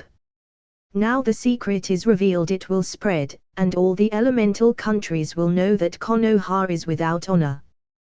While the audience gasped, he took a long puff on his pipe, waiting for the right amount of dramatic tension. When he judged it proper, he said, "It is entirely within the power of our daimyo to require that every head of house in Konoha, civilian as well as ninja, commit seppuku to purge this stain." Cold, stark terror now gripped those watching, who'd never even imagined they could be punished for their actions towards the young boy. Sarutobi masked his satisfaction over this reaction with a grave mask. "As the offense was so grievous, I can think of no other way honor might be satisfied. In your place, I would prepare myself. Put your affairs in order." for I imagine the order is going to come soon, unless, by some miracle, there is another way presented for us to redeem ourselves. But I can think of none." The third Hokage turned and walked away from the now horrified crowd with satisfaction burning deeply inside his breast. It wouldn't be half an hour before every mind in Konoha would be feverishly devoting itself to imagining up some way to satisfy honor and make things up to the aggrieved fourth Hokage and his son without every husband or clan head slicing open his belly and spilling his guts out. Sadly, the magnitude of their crime was so big most of those would plot in vain. Kakashi squatted behind some brush in the middle of a training ground, as far away from other people as he could get. Normally he would be wandering through town, reading his porn. It never struck him before, but that was deliberate. He was a Chunin. He could easily have found all the privacy he'd wanted to.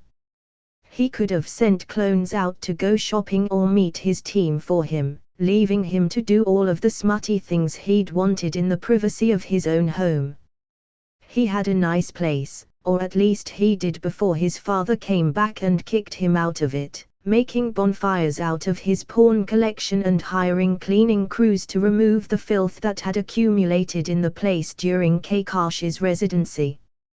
When your father is respected on a level with the Chunin, he makes a lot of money, and unlike many ninja, Sakumo was a family-oriented man.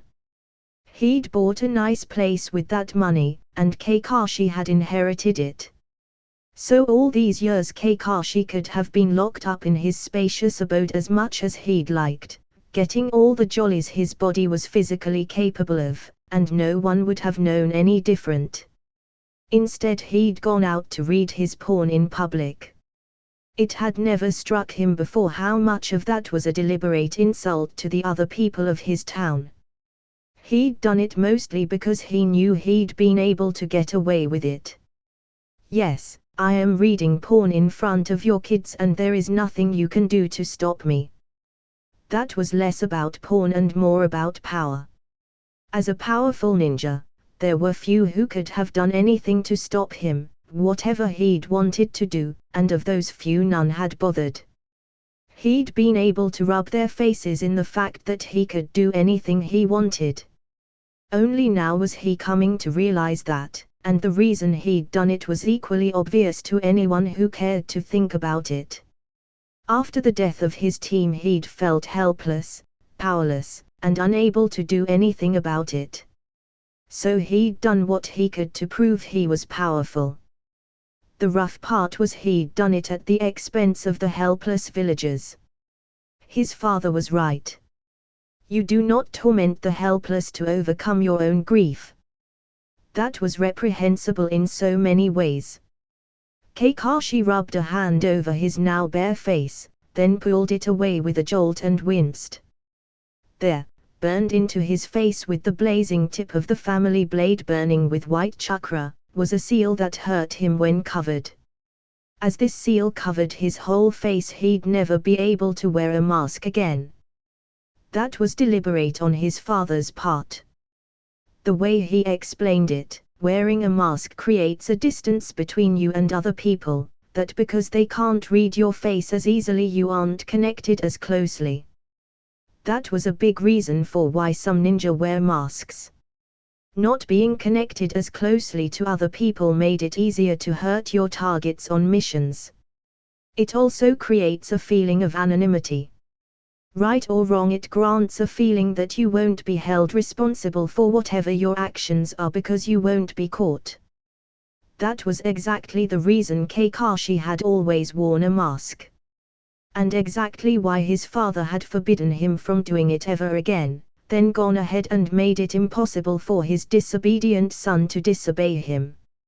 In Sakumo's mind, his son needed to connect to other people again if he was going to have any chance of being a decent person again. Of course, the Chunin would have to overcome the minor obstacle of having the kanji for shame carved so it took up his whole face. Even concealing it with a transformation hurt like nothing else. But, as his dad pointed out, nobody sent the great Kakashi on infiltration missions anymore, mostly because he didn't like them, so had bombed the last couple on purpose. Had he really become such a screw-up? As if having a seal in the shape of the word shame over his face wasn't enough, there was another seal carved into the front of his pelvis, that if Kakashi ever got an erection again his balls would explode.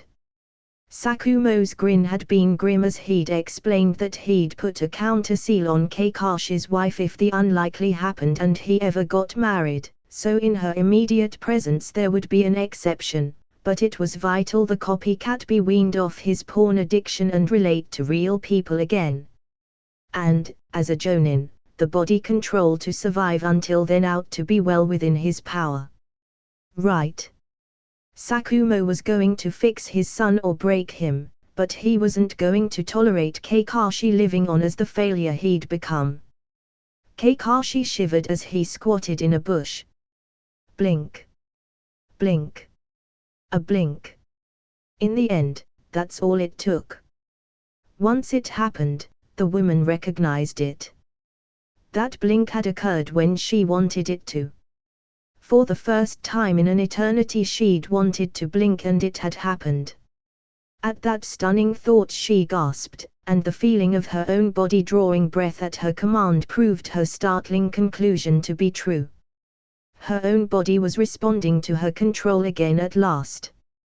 Countless hours she'd raged against her helpless state, done everything her brain could conjure up and more, railing against being a prisoner in her own mind, forced to watch her body do things at the other's commands. The red-haired body sat up and stared around the empty clearing where she'd been abandoned. The sound ninja had departed, probably for the best, as she was years out of practice using her skills to defend herself now. Standing up was no trouble, though she was a little wobbly. Understandable, it had been a long time for her merely being a passenger. It was different in the driver's seat. So many of its reflexes now were not her own. She raised her hands to look at them. Pink. Healthy flesh tones, not the unnatural white of the other. She felt her face. Round, not the thin and narrow cheekbones of the other. Hands brushing down her sides confirmed the tasteless tan robes and garish purple robe tied in a bow. The ninja gear carried she knew intimately, all too well for her peace of mind, in fact. But her curves were now her own again. Soon the explorations she could do like this were not enough and the woman took off to the nearest stream. She knew this territory well, having crossed it enough times, even though those most recent trips were as an observer. Her reflection in the water proved what her hands had reported. The other had gone, and taken its unnatural appearance with it, leaving her with her own looks. She was back to being herself, no longer a vessel for the other. The woman broke down crying in relief and gratitude on the spot. Still, she was a ninja, soon even that had passed, and she leapt off through the woods, long red hair flying like a flag behind her, and soon arrived at the gates of Konoha. The gate guards were now stiff and somewhat paranoid, and she actually had to force herself to suppress the automatic reactions of her body to either sneak by or slaughter them effortless, using the other's skills imprinted through his long usurpation of her body. Papers. One of the guards demanded, when she forced herself to approach normally and enter his line of sight. The woman shook her head, still somewhat in a daze. How could she have forgotten? I'm sorry. I have none. Both guards tensed up. Name and village. The lead one demanded. The redhead brushed a stray lock out of her face. Kushina. Kushina Uzumaki, originally of Whirlpool, now of Konoha. I've only just escaped from imprisonment. Tell me, is the Hokage in? Tell him I need to see my son. That was unpleasant. Sarutobi shuddered, just coming out of a memory transfer technique where he'd witnessed, from Naruto's perspective, how his heritage had originally been revealed to Konoha, and the more or less total flop it was. You don't get to be called the god of shinobi without learning how to read people, and he could see his own face as his double in that memory read the reactions of Naruto to the announcement of his parentage. He had seen the conclusions he'd come to, even as his double came to them. And none of them had been pretty. The Hokage could see that he had underestimated just how much this town hated the boy, and also how deeply rooted that had gotten, because the memory made it clear not even that revelation made their opinions swing back to where he felt they ought to be, liking and respecting the boy at last. Sarutobi had never felt the need to question the assumption he'd had that once the town knew the truth they would love the boy at last, until now, when he'd seen that it had not worked that way at all. A sobering, and even disgusting revelation. Well, you were the one who'd insisted on seeing it, Tsunade reminded her teacher, both their kage hats laid aside for this discussion. And she was right, he had, desperate to know what it had been like for the boy to learn about his parentage. It had not been the happy occasion he'd been hoping for. No, instead miserable had been more like it. They'd even revealed that sometime during the past intervening years the precious scrolls Naruto's family had left for him had been stolen out of the fourth Hokage's home by parties unknown. The last-ditch defenses on them must have functioned, destroying those scrolls, else those techniques would already have been in use by other ninja. But the pleasant image built up of when Naruto is old enough he will then be permitted to inherit his family legacy had proven to be just another lie. There was nothing this village could do to hurt the boy they hadn't done. Seeing the downward spiral of his thoughts, Tsunade slapped him with some medical chakra. Come on, enough of that. You'll like this next technique much better. The Hokage was laid out on a table in an empty room near his office, Tsunade standing over him, medical chakra surrounding her hands as she worked, and speaking conversationally as she did so. This jutsu is yet another of those that used to be impossible, techniques we've developed over the time loops. One of our former sound ninja developed it out of research performed on a bone technique bloodline user. Sarutobi groaned in contentment, feeling his fragile old bones becoming hard and strong again, as though in his youth. Yes. He liked this very much. Tsunade snorted, amused over his reaction. This next was produced by that young girl who is head of the Kurama clan. There's a long story there about how the Uchiha clan, as part of their attempts to weaken their rivals and subvert the village, sealed a minor demon into her to use her gifts against the village and her clan. We have the documents proving it out of the Uchiha's own secret archives. Anyway, she came up with this one. I think you'll like it. Muscles writhed and swelled across Sarutobi's chest and limbs, shocking him to where he could only stare dumbfounded up at his student. She could only smile in victory. Yes, neat isn't it? Your physical levels were actually worse than any genin. It was only extreme experience compensating for your physical frailty that kept you any good as a ninja. Now you aren't back up to anywhere near your prime, but still, mid-Chunin levels of muscle conditioning are worlds above where you were a second ago. The Hokage was flexing and staring at his still wrinkled but much stronger arms and hands.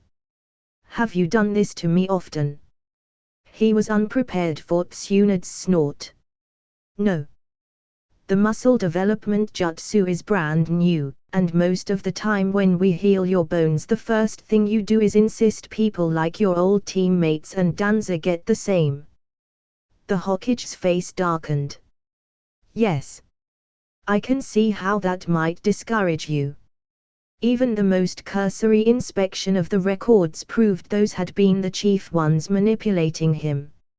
Lie back down. She put a hand on his chest when he tried to sit up. You've got organ damage and things still wrong with you. Some of that we can't fix. But the heart is just a muscle. I can do stuff with that.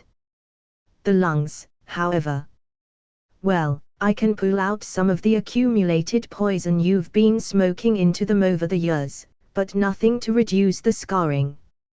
They are just a bit too complicated to make mistakes on, and we haven't been rebuilding organs for very long, so you'll just have to bear with reduced capacity.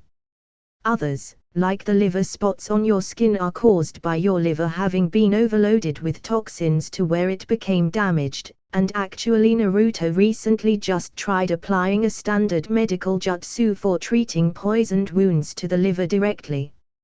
It can't fix everything, but it will remove the overload, and the organ can then regenerate itself.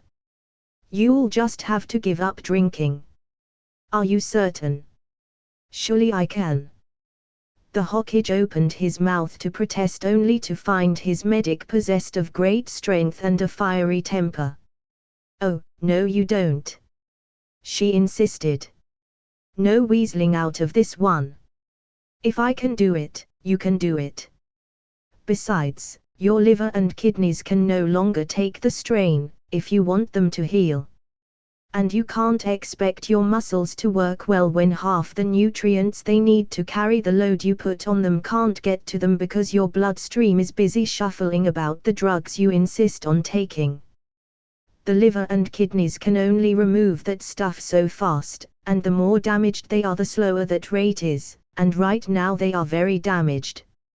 So it's a choice, are you going to smoke and drink or be a ninja? Saruto be stilled, knowing the subtext of that, in light of recent revelations especially with regards to Orochimaru's attempts to assassinate him, was, do you want to live to see your grandson make genin? And, in point of fact, he did. So that was pretty much it for his filthy habits. At that moment the door to their private medical chamber came open. I ordered all normal appointments to be suspended. The Hokage roared, outraged at his healing being interrupted. He hadn't felt this good in 30 years, and was not anxious to have feeling even better interrupted by some self-important counselor who'd been manipulating him for years anyway. Oh, believe me, this is anything but ordinary shit, Soon gloated as she led a red-haired Kunoichi into the small chamber. That's it guys, hope you like this movie. This series end here, but there are more series to watch. Like, share and subscribe the channel if you want more videos like this. Also tell me in the comment section down below if you have any recommendation about what I should make next. Thanks for watching.